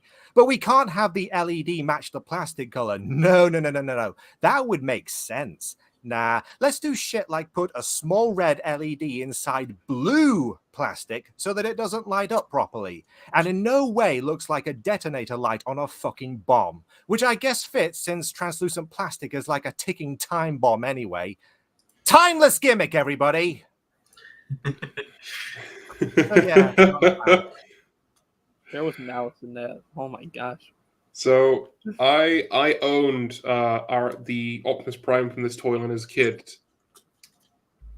Do you know what I did with this weapon? Smash it. You lost it. No, if I had any sense, I would have smashed it. No, but what I did is I got rubber bands. Oh, man. And I tied them around the weapon so that it would stay in the gun mode when I displayed it. And that's what I did with that toy. Baby's first Transformers mod. And that's why they call me the Dean of Engineering. Oh It was man, a different project. I have experienced only one of these Power Riser weapons, which is also kind of a dumb name. I'm just going to be upfront with you guys. I think and I got that from Power Rangers. It's Thundertron's. And that one, I think, I don't know if it has I don't think it has a locking tab. The thing most people do is they take that extra foot, not extra foot, but like the foot that comes off for the peg leg and stick it on so it can like hold the blade up. And I feel like that's just, if you have to do that, that's a flawed design. That's a really flawed design. The Also, only fun weapon. fact, the Legacy toy has that as like a not a feature, but like, you know, it's like that, and it's like, Feature. that's a funny homage, but it's so annoying because I just want it as a cool sword, not as a dumb claw with a big foot-long blade attached to it, or like half-foot blade or whatever. The only weapon that actually locks in place would be Ultra Magnus's. It's like a giant missile rack that turns into his hammer. This was for the old design, right? Not the one that showed up in the final show. Yeah, Yeah. that was the one. That was the version of Ultra Magnus that turned into a missile truck, and not the recolor of Prime they'd use down the line. Right. I need to get this version of Ultra Magnus. It It does looks look pretty cool. nice. But that brings it to a pressing question. They just canned this eventually, didn't they, for Beast Hunters? Am I crazy? Like, because like, does like Predator King come with this? Does the No, it does not. Okay, so yeah, eventually they stopped it. They knew they had to stop because Beast Hunters had their own weapons. Most of them were based around the idea of catching the beasts. yeah, they have like capture claws with like strings, like hook like Yeah. weapons, and that's cool Yeah. if you ask me. You know what I mean? That's unique. But like these, I don't know. Also, like Rune mentioned, these are like on joints that are or like on parts of like the one with what I presume is Starscream in the middle. That's scaring me looking at it. Like, why would you do that, guys? They didn't know any better. It's just quite silly, isn't it? Quite a misstep. You know, I know a lot of people look back fondly on like the Prime toy line, you know, in comparison to like what we get nowadays for like tie-in toy lines, but this is like one thing I don't want to come back ever in my life. I don't want to see it ever again.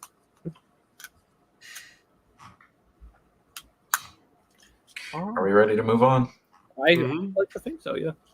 It looks like I'm up next again. Favorite, yes. Second favorite. Licensed / realistic alternate modes. That's what we're looking for, baby. I'm something of a car guy. I don't know wheel. I'm not a gearhead, but I just like cars. I grew up watching Top Gear on BBC America, and I'm a big fan of Formula One. That's why Mirage is up here. But it's just super cool to see a Transformer, a toy, a robot toy turn into something you could feasibly see on the street or at an auto show, or in the case of Mirage, a sporting event. It's just super cool. I love when Transformers goes grounded, and what's more grounded than turning into a licensed vehicle? Yeah, I write licensed / realistic because not every one of these examples is licensed. Looking at you sideways, it's not an actual Audi. It's just as close as Hasbro could possibly get to an Audi. Whereas, the alternators was 100% licensed. G1 was, things were a bit more ropey back then. But it's just, yeah. Riddle Riddle literally ropey, like the ropiest you could ever rope with alt mode. It's a good thing Dodge were good sports about it. Yeah. Mm-hmm. But yeah, it's just cool. That's all I can say. It's just cool. Dodge were good sports because they knew peak when they saw it. They're like, damn, you make this bum-ass toy. Put our logo on it or we're suing. Oh, man. Okay, so I'm not much of a car guy either. Like, I can point at a Countach and be like, yeah, that's cool. So that's why I like the Lambos, because they're all Countaches, right? Yeah. But I can see something like Netflix Bumblebee and be like, hell yeah, that's a Beetle. And it's why I still think it's better than 86. Like, flat out. It's like my main reason still. Because, like, Thing looks so bad. Mm-hmm. I'll probably get it at some point for some kind of custom or whatever. Like, yeah, no. I don't know. Yeah, sure. Netflix parks forms, but like it's like one of the best car modes I think they've ever done in the franchise. You know what I mean? Like, I'll take there's a Bumblebee toy. There's a Bumblebee toy that turns into a Beetle out there that doesn't parts form. Ooh, I'm looking at it right now.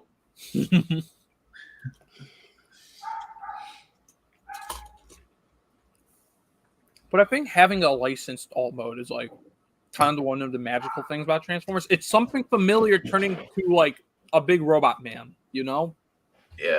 Mm-hmm. Of course, I don't know if you can say it's familiar to most people. Most of these are like luxury cars or racing or like one of one racing cars. It's one of two, actually. But still, like the idea is there, you know what I mean? And that's what makes it so cool. And even though it's not licensed, right? Like, you guys remember when they randomly got the NASA license for 2 things in Earthrise? That was cool. Yeah. Like, even if they assumingly weren't fully accurate to this real space shuttle developed by NASA, like the idea is still cool. It grounds it in reality, as grounded as 2 robotic factions warring over resources is. Yeah, I of course I really like this kind of stuff. And as a military hardware nerd, the other half of the Transformers is the ones that turn into military vehicles, and I just love when we get a transformer that turns into a jet plane or some sort of military transport, something like that, and either it's pulled off in a way that looks feasible, that looks realistic, or it is based on a real vehicle. I love that. I love that. What is it in another space I'm in? There was talk about Studio Series Blitzwing from Bumblebee, and it's like, man, that's a shame it's not the actual jet it is, and it kind of looks. Oh god, I see about that so much. From what I know, the toy isn't even bad, but it's just like, that kind of probably takes it down a bit for a lot of people that would be initially into it, you know? Yes, me. That's the reason I didn't buy it. It's also weird because if I remember correctly, Jet Shatter was actually a little bit almost. Shatter's jet was Shatter turned into a Harrier jump jet in the movie, and she was surprisingly closer to her on-screen alt mode, but it wasn't an official. What is Blitzwing again? Blitzwing is an F4 Phantom. Yeah, no. If the picture that was posted is what it does not look like an F4. I don't know what happened. It absolutely does not. Probably they couldn't get the license from Boeing, I think it is. I'm going to look this up real quick so I don't look like an idiot. Imagine Lockheed Martin. It is McDonnell Douglas. Oh, well, fuck us. Fuck both we of were us. all wrong. Stupid. Yes, they couldn't get the license from McDonnell Douglas. There's a reason I'm not the Dean of Oration. Quick squitch. For some reason, they couldn't get the license from McDonnell Douglas for the toy, despite somehow being able to get the license for the plane in the movie. Very frustrating. Because I was specifically excited. I was specifically excited for Blitzwing, for this movie, for this toy, because it turned into F4 Phantom. Assuming they stick to 1 MPM a year, maybe in like 40 years we'll finally get that. We'll finally get that Blitzwing you want. Maybe. Or like some third party will do it in like next week, and they'll ship out like a month later. You never know. I mean, there have been companies that have done like more accurate ones, but they have this. They have the problem with. They have a similar problem to the Moon Studio train bots, where the alt mode is like super squished. Oh, yeah, that sounds gross. Yeah, well, it's like squished along the. I didn't even think about putting the train bots on here. Oh yeah, right. The MPM train bots are like probably some of the greatest alt modes. MPG, not MPM. Or yeah, MPG. Like they are. Who cares? Yeah, who cares? But no, they're like I'm not, again, also not a train guy, but like wow, they're good. Like yeah, honestly, I'm not a train guy myself, but seeing those alt modes taken into reality, made with such a high level of detail, honestly makes me want to pick them up myself. Of course, the price tag is maybe a little high for that novelty, but still very impressive. You could always be like me and like luck out next month at TF Nation with like some really good deals from people just wanting to get them out. Again, we'll see, maybe. And also, it's the thing where it makes me look at people who prefer Moon Studios Raiden, and like it just I don't know how to explain. Like I see people who are like, "Oh, Moon Studios Raiden is so better," and it's like kind of like a really thing mainly on the basis of the train modes. Like to be honest, because like I'm sorry, man, those train modes, if memory serves me right, they look like loaves of bread. And like you know what, I think like shrunken down, cutesy, whatever. Alt modes have their place, but like this that is not what they're trying to do. I know. So like another cool thing about the Raiden, about the Takara train bots, is that they are in, if I am correct, HO scale. They are HO scale. Yeah. Okay. If I'm not correct about that, all the train nerds can beat me with hammers. And then I'd follow along because I'm also saying the same thing. Yeah. Which is really cool. They're in like the standardized scale for hobby trains, or one of the standardized scales, which is really cool. I always like to see it when like military vehicles are in like 1/72nd or 1/35th scale when in Transformers.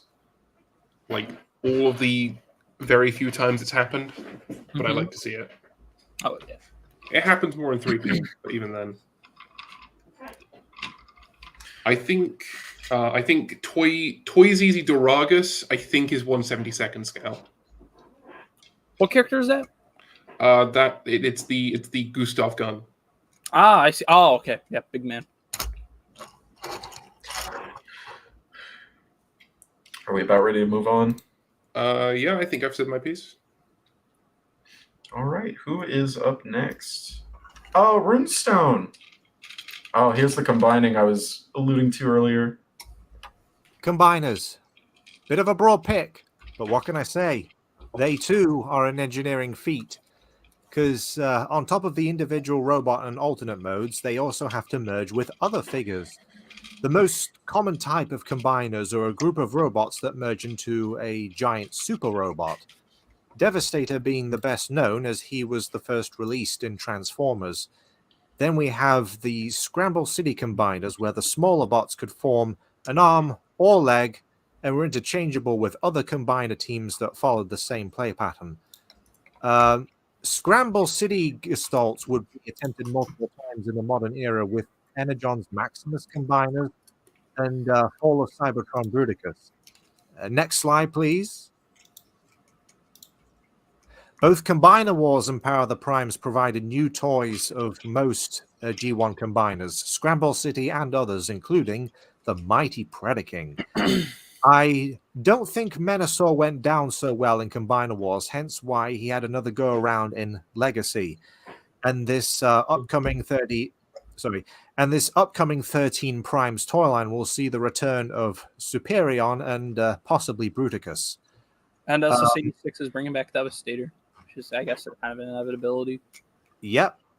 Next slide again, please. Oh my. Other methods of combining include figures with no unique transformations merging into a single alternate mode, like G1 Reflector and, God forbid, the Animorphs Trirex. The Last Knights, and also not forgetting the Last Knights Dragonstorm. There's also a robot splitting into multiple alt modes, like the Duocons and Beast Wars Neo Magmatron, cassette gestalts, symmetrical docking a la Safeguard, the entire Power Core Combiners line. Energon RID 2015 and Earthspark had two figures combined, with each half forming a shirt or pants. With Energon, the appropriate figures could form both.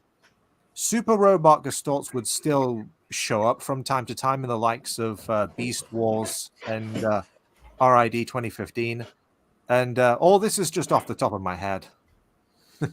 You know, I think you're missing one other of the alumni of Reflector. What's that? The twins. Ooh. Remember the twins with the ice cream truck? They did the same thing. Yep. Mm-hmm. I was gonna say, yeah, I did.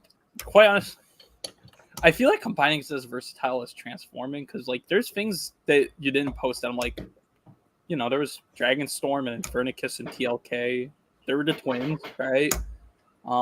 Perceptor from Armada, which I know we mentioned earlier, but that's another one. Like, also trying to think, Duocons you mentioned. I feel like there's some other ones. Even, I guess, like really weird out there ones, if you want to count them, like Skyquake being able to combine with one of his jets, and like you do unlock a new feature with like the scope and stuff. I would say that's combining in like a really weird sense. Also, both iterations of Dreadwing.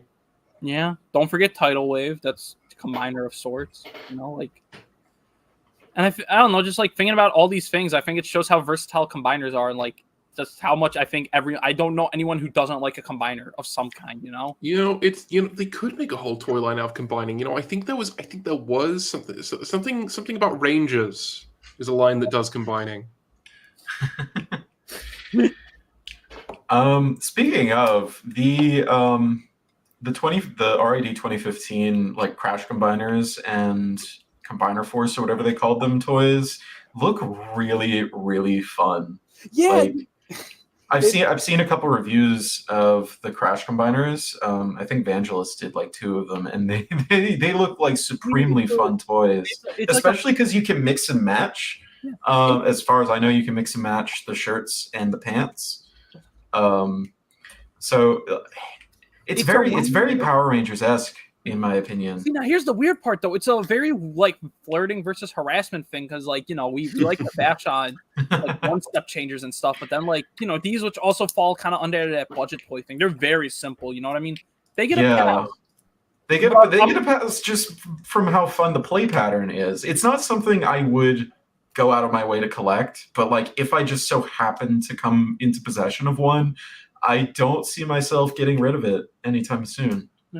Yeah, no, fair enough. I would love to see them like more thoroughly developed, but like again, I feel like then we're just doing power links again. Like these are their own thing. I think part of their charm is just their super simple nature. They're like quintessential desk toys. It's kind of the same reason why I want some gravity bots or something. Oh, gravity. But yeah, it's not like these don't form like a torso or a pair of legs. They only form one or the other, which like honestly are kind of cool. Which like yeah. But I guess in conclusion, hats off to Runestone for confirming that Trirex is the greatest Transformer ever made. Oh, fuck off. Energon and Powercore combiners, their methods of combining are the very definition of flawed but fun. Yes. If you're getting into the Energon toy line, I recommend picking up Toe Line because he can power links with himself. Oh yeah, right. Yeah. Yeah, like Marilyn Manson. Oh my god, I never realized that. I have an Energon figure that can power links with. Oh my god, that's true. He does it as part of his own transformation, dude. God, Toe Line rocks. I agree with Rune. For whoever's watching, get Toe Line. Toe Line's pretty fun as well. I'm watching right now. I need to get a Toe Line. Isn't Toe Line hard to get? Maybe. I don't see him on sale very often. Yeah, I've never seen a Toe Line for sale, so... I feel like he just feels like the kind of figure where someone would either have one half or the other half, but not both halves. So then you just get like reasonably annoyed that like you can't find the other half. And they never have the Energon weapon along with it. Oh yeah, which is a pretty cool Energon. Like it's a really cool Energon weapon. Okay, wait, I feel like we're getting off topic. I think we are, yeah. Maybe you should have added it as a gimmick. Next up is you, IdArmed. Your next favorite. Yes. I love Headmasters. Like just like how water is wet, I love Headmasters. I am completely biased in that because Titans Return is how I got back into it. I'm probably gonna go on a spiel at TR in a second. You might want to say no homo, IdArmed, considering who you're on a call with. Oh, what does someone here have beef with Titans Return? No, we're Headmasters. Oh, you got me there. So we all surely that means we all love this line. But I mean, just starting with the idea of Headmasters. So like, just posting the I shared some photos of like the G1 guys, right? This must have been fun, like as a kid, like just like the whole idea of like because like you got to realize this is like a pre-Diaclone like Transformers world, before like everyone was like, oh, this is where Transformers come from. Okay, like to get now Transformers that can pilot vehicles. Or like little Transformers or whatever they are, depending on where you live in the world or whatever, that pilot big vehicles, they combine together, and depending on what head you put on, there's like different stats attached to it. That's freaking sick. Like that's really cool if you ask me. And I think they knocked it out of the park with just like the wide variety of vehicles they had. They had sports cars, they had weird planes and jets, they had tanks, animals, a city, a scorpion, and then the Horicons, which can't really talk too much about them since I think we talked about them earlier. Yeah. It's like that whole idea, and you look at these G1 Headmasters, and they're fully formed figures within their own right. If you ask me, like they got articulation, they got decent paint applications, and then when you slap them on, you get like a little stat, and I think that's really cool because tech specs were the thing back then. You got tech specs on your toy. That's like, you got them on hand, so you could like gauge who'd win in a fight against who, and like what would happen if you swapped them around. There's a lot of play pattern stuff related to it. You want to go to the next slide for me, Kit? Because speaking of play patterns, oh my God. Yeah, if we're talking play patterns, this is like the most play pattern-iest toy line to ever play pattern in the history of the play patterns. Because like, I think like nowadays I get why everyone should kind of stick to their original gimmick. But if there's one toy line that kind of convinced everyone to like just buy toys that just interacted with each other no matter what, it's this toy line. This is like the coolest gimmick line Transformers has ever done, bar none. Full stop. My personal opinion. I don't actually know. It's objective. It's objectively the coolest thing they've ever done. Like with like a line-wide gimmick. Like screw combiners, screw like little guys you like plug into like a thing on a person's stomach. This is it. Like you get little pilots. Like everything feels realistically scaled to one, or like there's an actual sense of scale. There's like bases that connect to one each other. You get little vehicles that the guys can ride that turn into weapons for the bigger guys that also have their own headmasters. The Voyagers and Leaders each have their own way of kind of accommodating for the size of a Titan Master. Like weapons that hold the Titan. You can have a guy who is piloting a big robot suit or however it works, hold a gun that has another guy sitting on it. Like it's so stupid, but it's so well thought out that I don't care. It's the greatest thing they've ever done. It makes the gun shoot harder. No, they have their own gun, and so they're also shooting their gun while the gun is shooting. You know what? You could probably actually do that with how all the guns work in this line. That is not a joke. And then, you know, everyone's got like at least one pilot seat, but then guys like Hardhead have two pilot seats. Like you can have one guy manning the cannon, one guy's just driving the tank around. Then you got like, again, the seats for the guns. You got foot pegs everywhere for them. Like it's just all. It's also absurdly well thought out. And then not just that, but like even to this day, they still incorporate them. You know, we get the occasional headmaster. We get guys like Metroplex and Nemesis that still have the tabs that or clips that integrate them for base modes and stuff. Like freaking 86 Optimus Prime the roller can hold like 4 Titan Masters. This is like being dead honest, like outside of like mini cons and stuff, this is like the best gimmick they've ever done because it's so well thought out. And it's, I mean, not to get into like more like designer-ish stuff, but it's the reason why I get a little weirded out when everyone's like, oh man, John Warden's coming back, because this was his vision. You know what I mean? Like he had the vision to like basically center like an entire 2-year toy line around just like one little 1-inch figure, and I think it's great. And it's hard to say that I would love to see a line-wide gimmick come back, because again, I don't want it to be intrusive, but if it's something as like quality and well thought out and like has as much love put into it as this, I got no problem with it. Well, when you put it like that, I guess I'll trust the plan. What do you think of what do you think of the Target and Power Masters while we're at it? As in like the ones they did as they turned into headmasters, or I think in general he means. Yes. Oh, like I think they're also fun. Like, but at the same time, it's kind of like it's not as you can't go as far with it as headmasters. You know, Target Masters are cool. Like I'm messing with Legacy Point Blank as we speak. But I mean, it's just the gun turns into a guy. It's not like he can sit in Point Blank or like he can really interact with him. Like, meanwhile, you take a look at like one of the Titans Return Target Masters. They did, you know, Trigger Happy, Misfire, and Slugslinger, and they all, yeah, they don't come with their Target Masters. It took them like 2 years to make them, but yeah, you get a little guy who can like sit in the pilot seat and stuff. It's cute. It's like it feels very. It just feels so, dare I say it, Diaclone-ish, and maybe that's why I like it so much.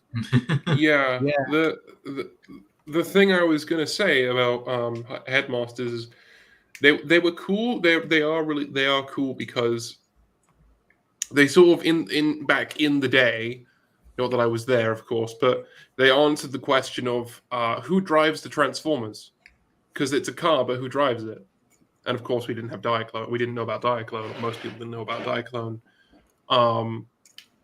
You know, the thing that separates headmasters from like power masters and target masters and whatever masters is they have legs and knees, so they can sit down, so they can sit in the seat and drive the car, or sit in the turret, which I think benefits their playability. Absolutely. Like it again, like I'm a Transformer fan. I know scale does not exist, but like this is like the one toy line where scale does exist. And it's like really cool, you know? Like it's really cool how like one little figure decides like how big everything realistically is. And I think that's neat, you know? It's a standardized scale. Mm-hmm. I think my favorite take on this gimmick would have to be Armada Sideways. Oh no, fair enough. Like it feels like a proper evolution of what they were starting in G1, you know? Like, yeah, quite literally. Like, yeah, no, like I think like it literally has the guy who turns into a head, Duh, it has the flap that hides the face. When you put the headmaster in, a little spring-loaded thing happens. Yeah, no, and also the little guys can ride the guy. Like, I forget that like you don't have to combine them into the single rider. You can have both of them riding together. It's like it's really cute, but it's again like it feels really cool, you know? Yeah, the cross play compatibility, like combiners, the cross play compatibility of the headmasters makes the gimmick so much fun. Absolutely. I don't know. I just hope headmasters keep popping up because it's a thing I don't ever want them to stop.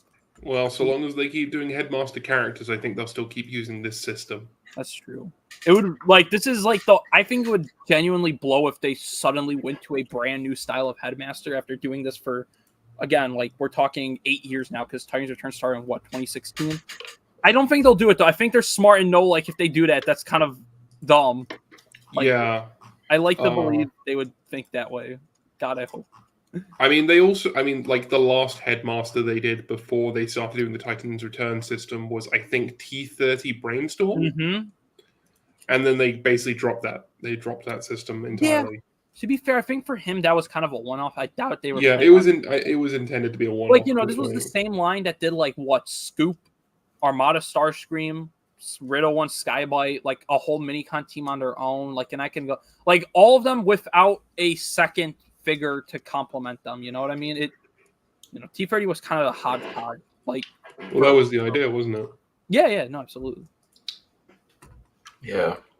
On a technicality, just to throw this in, Animated had a headmaster unit that could plug into any of the leader class figures, Bulkhead, Ultra Magnus, and Megatron. And only with Bulkhead do the electronics on that figure change. Right. I wonder how they would do an animated universe headmaster. I feel like it would be a Titan Master, but I feel like it should be a little bit more, Yeah, I feel like it should be. Well, if Henry Masterson were here right now, he would call this gimmick. If he sees this gimmick, he would say "Gem Alert." Gem Alert. Oh my god. I think I fawned over headmasters enough. Is there anything else you guys would like to say? Nope. No, I think I've said everything. All right. Last favorite is up to Char, and I will take another second leave. All right. So this kind of goes back to minicons, but it's not just a minicon thing. So it's different. Okay. Companion figures. I really like it when big Transformers toys come with a smaller Transformers toy that ties in with the figure itself, with the bigger figure. The classic examples being the G1 City Bots with their companion characters, but also characters like Tidal Wave from Armada, I think, is a good example because his little minicon, Ramjet, integrates into the vehicle mode, and has its own aircraft elevator that deploys. And of course, we have Stratosphere that comes with the Optimus Prime that fits in the loading bay, and Quick Mix, who has a seating platform for his minicon, and of course Nightmorpher Cyclops, where I'm pretty sure the little submarine that comes with is actually able to store inside of the boat. But the thing, it is really cool. But the thing that I really like about the companion figures, specifically with larger figures, is that they, like ID was talking about, they give the toy a sense of scale. Even when the toy is not that big compared to the other toys, it still helps the toy feel bigger because it is put in comparison to something smaller. Yeah, bringing up again, I don't have him yet. He's gonna be coming in my buy box, right? Armada Tidal Wave or Micron Legend Shockwave, right? He's not that much bigger than like Armada Megatron, right? But the fact he comes with a tiny little jet that can ride around in the runways, take a rest in the seats of the APC or personnel carrier or whatever, like shoot, it makes them feel larger than you'd expect, right? Like that's the Yeah, absolutely. or like You can G1 Metroplex. G1 Metroplex, I've done a custom of it before. I'm working on one right now. Not right now, but like, at this moment is my current commission I'm working on. He's not that big, like, I mean, especially when you pair him up next to like a commander class nowadays or whatever. But like the fact he comes with a little transforming figure like Scamper that can like, again, roll around, go, hang out in the garage, be on the runways in the carrier mode or whatever it's called. Like, it provides a sense of scale, it's really cool. Yeah. Specifically with with tidal wave, once again, you can pretty much just imagine a ramjet being a little like a regular sized transformer, and and tidal wave just being a huge aircraft carrier. It has that sort of play pattern where you can imagine that, and of course Optimus Prime is specifically intended to give the sense that Stratosphere is his own scale. And this is now the part, like, on this topic, this is the part where we wince and gnash our teeth, because I think it's genuinely pretty sad that like they're phasing these out of the Titan class figures. Like, oh, absolutely. This isn't even like a value thing, right? Like, because I don't think any Titan is worth 200, like straight up, right? But if they came with figures, like little figures that could like hang out and like do stuff, then like I could see it. But like the fact that Metroplex has no drill bit, the fact that Nemesis doesn't have, I don't really know who Nemesis would come with. Maybe like a Voss or like a Decepticon counterpart to Teletran 1 mainframe. And then the one that like I feel like is the most incriminating, the fact that Tidal Wave doesn't even have Ramjet. It is really egregious, because in my opinion, Ramjet is central to Tidal Wave's play pattern. He does a thing for, well, I mean, the Destroyer one, it's kind of a thing any minicon can do, but like the two other things for the personnel carrier and the battleship or the cruiser or whatever, those are both things only he can do, So like the fact they gimped it, it's not even about gimping the gimmicks, because like it's Chug. I hate to say it, I kind of expect it, even on a Titan class. But like the fact that there's not even a guy that can like hang out with him and like sit on his shoulder or whatever, it's like it feels really lame, and it takes a lot of wind off my sails about like being excited for, which is again why I'm skipping Legacy and I'm just getting the original Takara one instead. Same. I will only be getting the Legacy version if I see it on a significant sale. Yeah, for me it's a significant discount, and if they do like toy colors or something like that. I wouldn't even splurge on Energon. I don't really care enough about the Energon deco, to be honest. I don't know if that's a hot take or not. Get out. Yeah, no. You don't like full body light piping? So like on one hand, I'm sad that like we're losing Titan class ones, but I'm also happy to see them starting to do it with like smaller stuff again. I know like the Legacy Soundwave leader class is probably a little contentious, but like it's cool to see a Soundwave come with everything and not be like a really rare Walmart exclusive, right? Like again, even if I don't know if it's technically leader class worthy, like just the idea of like there's basically a gift set you can get at like any store, and it comes with free cassettes right out the bat. I think that's Can I get one Soundwave of everything? And then what else? Like again, hopefully this would be a very dumb decision because they're throwing out plastic if they do this. Armada Wheeljack coming with wind shear, like that's another thing, like, kind of cool. Yeah, I'm glad it's coming back in some places, but also it's like really sad that they can't even do it for the $200 Titan class. Yeah. Especially again when Kingdom's only 3 years old. They gave us like a whole freaking deluxe, not even a deluxe. It's like a simple figure, but it's like bordering on Voyager, like scale wise. We can't even get a minicon, dude. It's crazy. Like it is very unfortunate. I don't know if I'm to judge. I don't design toys. I just paint them. But like just from a customer perspective, it's a really bad look. I mean, I don't think this I really don't think this comes from a toy design perspective. This is almost certainly something that's thought of on the ends of the bean counters. Yeah, no, that's honestly a really good point. Does anyone else have anything to add? I'm going to be honest. I am running on less than 4 hours of sleep right now, so I am kind of on autopilot. Fair enough. All right, who's up next? Runestone, your last set of slides. Oh boy. Okay. Boy. Right. This one, going back to least favorites, this one is a tie between two gimmicks that revolve around being in a transitional state. And for that, we first must return to the much beloved Animorphs Transformers line. I failed to mention this in episode 9 that on top of everything else, these toys had a mid-morph mode where those animal gloves slid over the human hands. But more importantly, the figures had a mid-morph head that replaced the human one. Most try to blend elements of the creature they turned into, except for Axe Panther, which sports an alien face, alluding to the character being an Andalite. That aside, on the one hand, these heads kind of suit the human modes better than the human heads themselves. On the flip side, they could have spent this part of the budget improving the figures themselves, if that's even possible with these.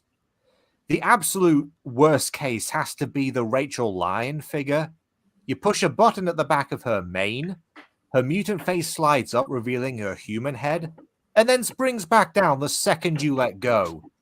Like, in short, Rachel's stuck with her mid-morph face. Bayverse Prime Show would be handy right about now. The I best think it would be Tobias, considering his affliction. Yeah, the best I can say with these is, if you like body horror, Kit, these are right up your alley. The Jake Bear Deluxe on the far left, he still looks like a fucking demon pig. And the others aren't exactly a pretty picture either. And It's then, Man Bear Pig. It is Man Bear Pig. And then, for the other half of this, we move on to another batch of toys that, admittedly, I don't have direct experience with. And given what I've seen of them, it can fucking stay that way. The Transformers Cyberverse Scout class figures. Kit did a review of the scrap metal one. Scraplet. Scraplet, sorry. In what I can only assume is some attempt to cash in on the Gerwalk concept brought over from other brands like Macross. These Scout class toys have half vehicle, half robot transitional modes, and then they worked in a second specific gimmick for each character. I get the idea.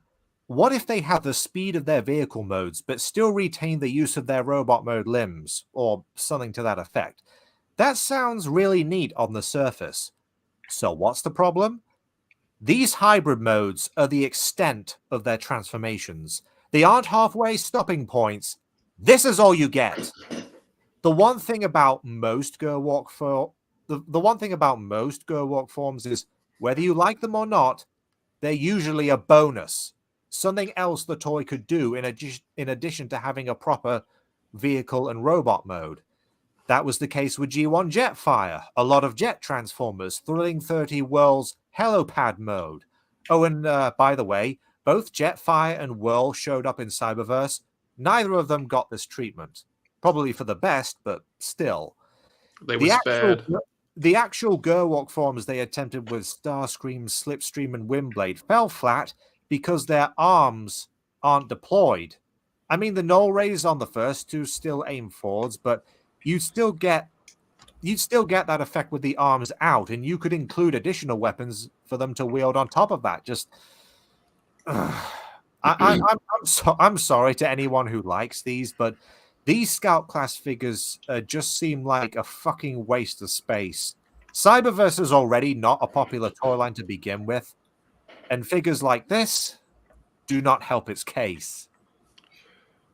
Man, I don't think Scraplet deserves this treatment. He doesn't deserve to be up here next to all of the other trash. He's a good little boy. He only costs $6, and he does exactly what you think he does, and nothing else. To be fair, Scraplet wasn't really a Transformers toy. He was a toy that happened to be in a Transformers toy line. Yeah. And look at him; he's so adorable. You can't It's just call him a piece of shit. Kind of repeating what I said here. Yeah, like Kit said, these were like what, $6-7. Like you really couldn't just. I am only defending Scraplet. Everything Oh, else no, can that's go to fair. hell. No, that's. But like, no, it's the thing where it's like you really couldn't just make like Legion class figures instead. This is what you decided to do with the money. Okay, guys. Oh. I hate to be so pedantic, but my autism is forcing me to say this. The Starscream Gerwalk is actually accurate to a Gerwalk because in Macross they would deploy the legs without the arms quite often, and that was still a Gerwalk. So technically, it still counts as a Gerwalk. I guess you don't need arms to walk. Makes sense. It's true. But still an excuse. Just yeah, not good. Just poopy. I don't even get what they were going for with Grimlock here. It seems like the T-Rex face just folds over his robot face, and then not much else. He's just leaning forwards.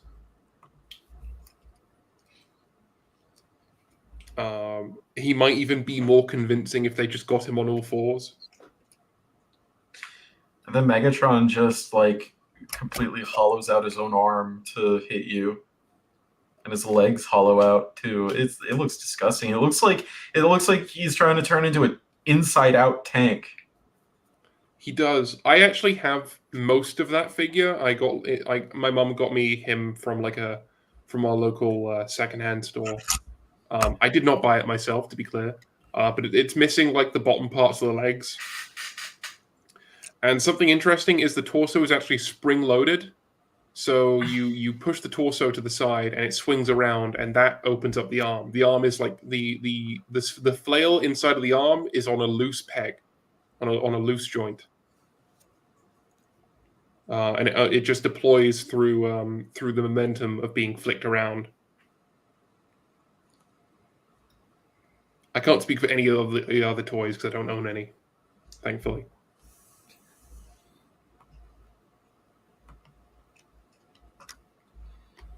ID, since you are absent from episode 9, where we discussed these in a bit more detail, do you have any thoughts on the Animorphs Transformers? No, not really. Actually, never experienced any. I'm probably gonna go through my entire life without experiencing any, and I think that's perfectly okay. I just think they're a bit funky, you know what I mean, and not in a fun way. They do look pretty freaking terrible, like just flat out. Yeah. Like, I have no curiosity to ever explore these in my life, and that's okay.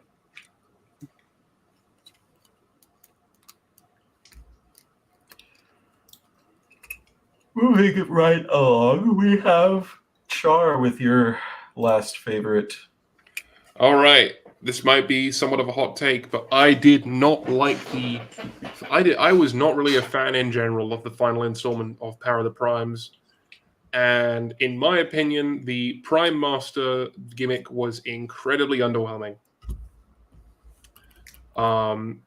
The gimmick with the Prime armor, where does anyone in their right mind ever display their toys or have their toys with the Prime armor? No. Considering that they didn't actually unlock any fancy gimmicks, I'd be very surprised if they did. Yeah. On top of this, back on the subject of Titan Masters were cool. Part of what made Titan Masters cool was that they could become the heads of the robots.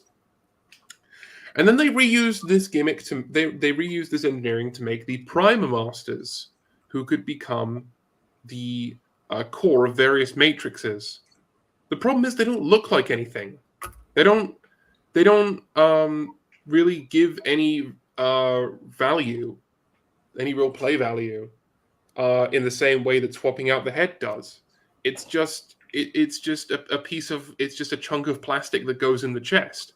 The best thing about the Prime Masters was that we got updates of the Pretender shells. Even then, they didn't even do all of them. Exactly. Not even like a Wave Rider or anything, just to finish off the. They didn't even do all the primes in the main line. You had to get like 5 of them with Big Monkey. Yes. I think it actually it was 4 of them, and then Onyx Prime came with Power the Prime's Predaking. Yes. Yes. Tomato, That's how, tomato. Or at least I'm at least that's how I remember it. The only one I own is Primer, which came with Punch Counter Punch, the Amazon exclusive. Yeah, yeah. The Prime Wars trilogy dudes all came with translucent primes. I lost my translucent Solus Prime. I don't know where it went. But yeah, this was, in my opinion, the whole Prime Master gimmick was incredibly flawed. I'll be honest, I've never really been really all that on board of the idea of the 13 primes to begin with. So it didn't really interest me at all. yeah, I get where you're coming from. This is one gimmick that relies heavily on imagination.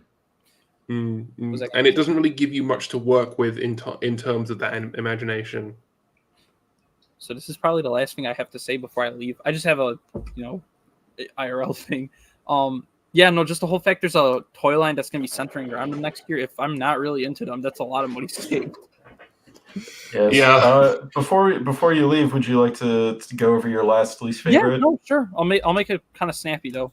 All right. I hate cheap stickers. Quite frankly, I count this as a gimmick. Especially when there was a whole toy line centered around customization using said cheap stickers. To shock no one, I like painting my toys and I like customizing my Transformers and stuff. And I want more people to like get good at it, because it's fun, right? This is not the way to do it. Because if they were like Toy Hacks level stickers or even like vintage G1 level stickers, then of course would eventually start peeling after like 40 years, right? Like that's fine, but these are like terrible. I stickered up War Breakdown there, and it was god awful. I can't wait to get the Toy Hack stickers. Promo code on my community tab. By the way, no one's watching. No one's watching. Right now. They'll be watching the VOD. It's fine. Yeah, that's true. What is it? I recently got Breakdown, and it was pre-applied because I bought it from a friend who was kind enough to sell it to me for a really good price. They're terrible, and I don't know.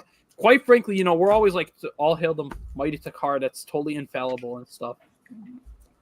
They're right like 90% of the time, I guess. I don't know what they were thinking doing a whole toy line where like the figures had like barely any paint, and then you were expected to put stickers on them. You could say, what were they thinking? What were they thinking? Uncommon Takara L. It's just very really rare annoying. Takara L. In a world with like tampos galore, that like all these like G1 toy guys like Galvatron and Cyclonus just use the same crap stickers. I just wish there was a better way to incentivize people to do customization with the Transformers, but this is not it. But yeah, no, pretty straightforward. It's just a personal grievance. Do you guys have anything else to add before I head out? No. Yeah. I agree. The stickers are cheap. They don't look good. This is a problem I have on my like high grade Gundam kits as well with the color correction stickers. Yeah, no, absolutely. They never work well. It's true. All right, it's time for me to head out. Good chat. See you, IdArmed. Take care. See you, ID. I'll say one other thing about this. Because I'd say the absolute worst offenders would be the Arms Micron figures, the Japanese release of Transformers Prime. Because if you don't apply them, well, I think there's no other better meme than this one.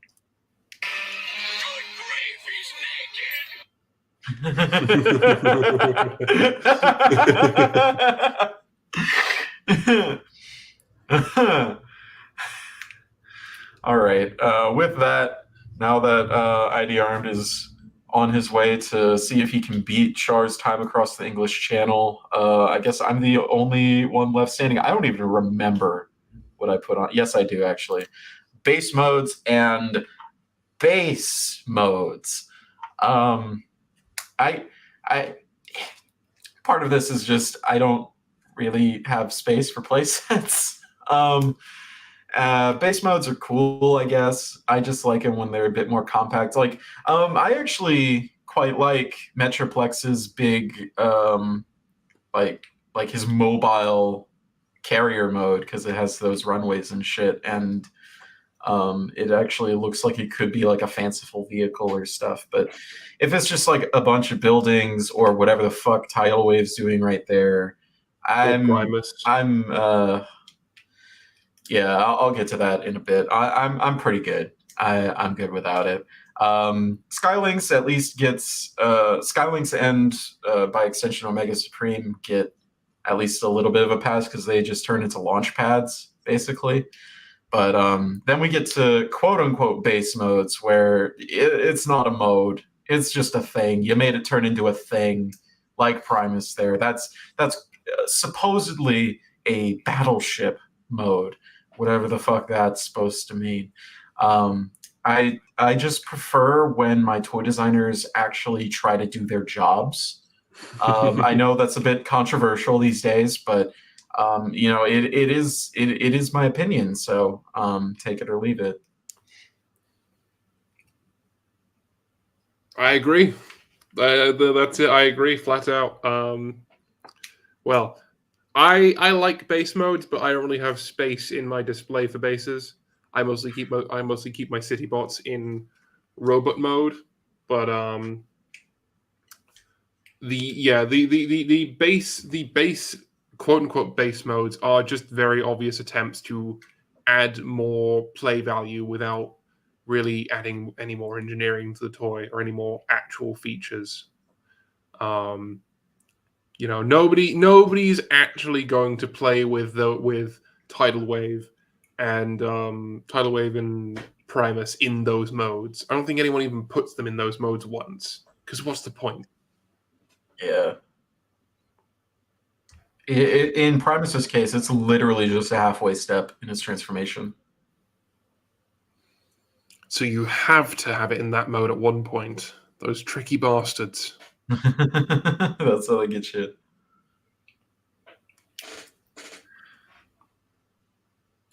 But yeah, that's pretty much all I have to say about that. I am really struggling.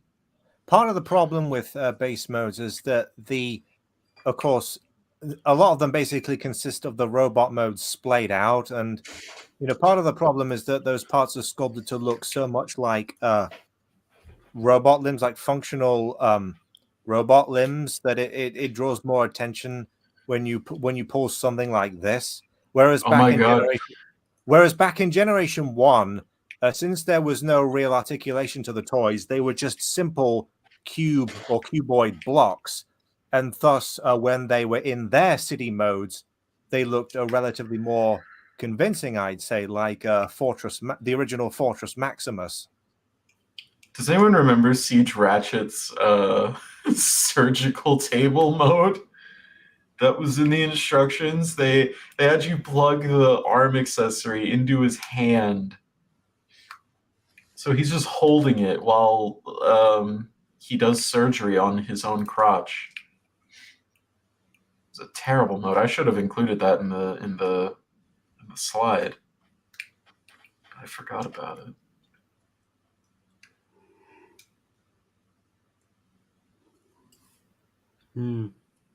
I think this is a sign that we should probably move on to Q&A.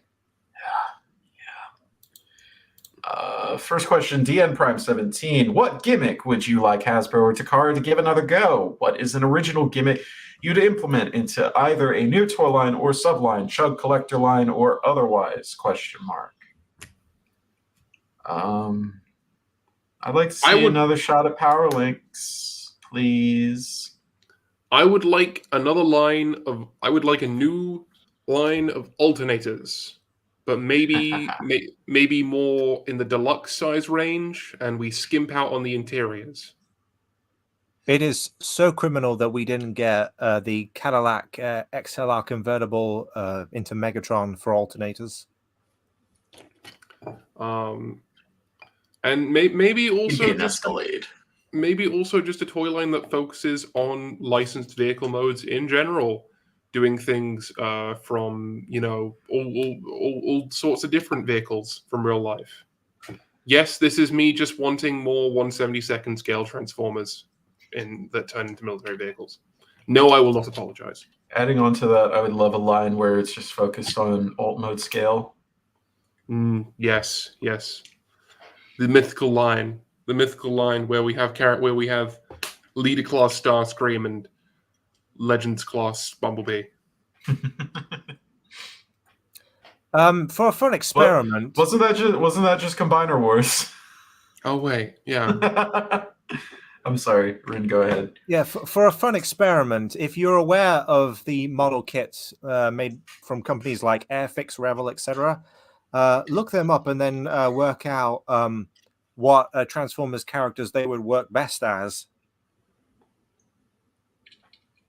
As for me, in response to this question, I'd like them to give Power Core Combiners another shot, but instead have the drones have manual transformations so that the limb modes actually look like limbs.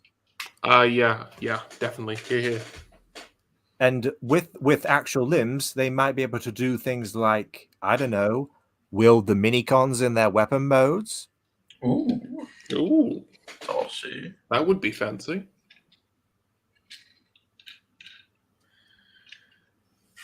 But for our second and final question, what gimmick do you feel got overdone? The Animorphs Minmorph faces. The fact it was done in the first place, I think, meant it was overdone. That's a cop-out answer. If you could easily ignore the Animorphs line, and therefore never knowing that they existed in the first place.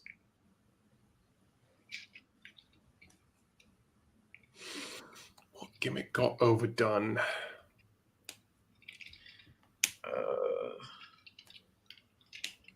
I'm kind of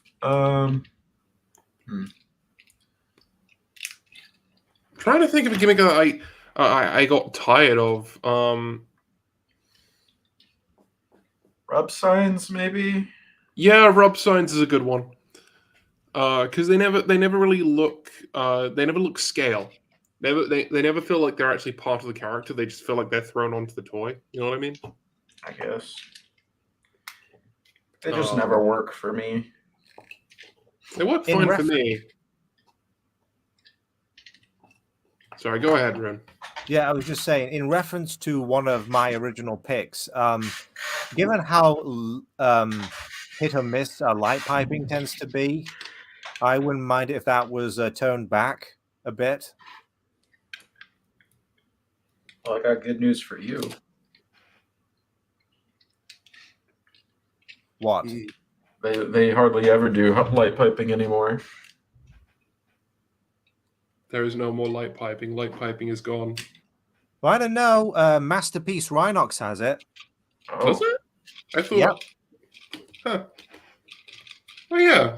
It's weird that it's not a masterpiece toy. Usually they do chrome eyes or light up eyes. At any rate, I think it's about time to wrap things up. We're a little over the 2.5 hour mark, Yeah. which is over half of the amount of sleep I got last night. So,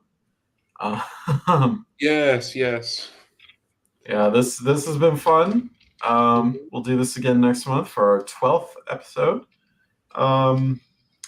This has been Kid Catastrophe, headmaster of the School of Athenia, joined by my humble deans, Runestone, and definitely Not Char. And previously IdArmed. Yes. Class dismissed.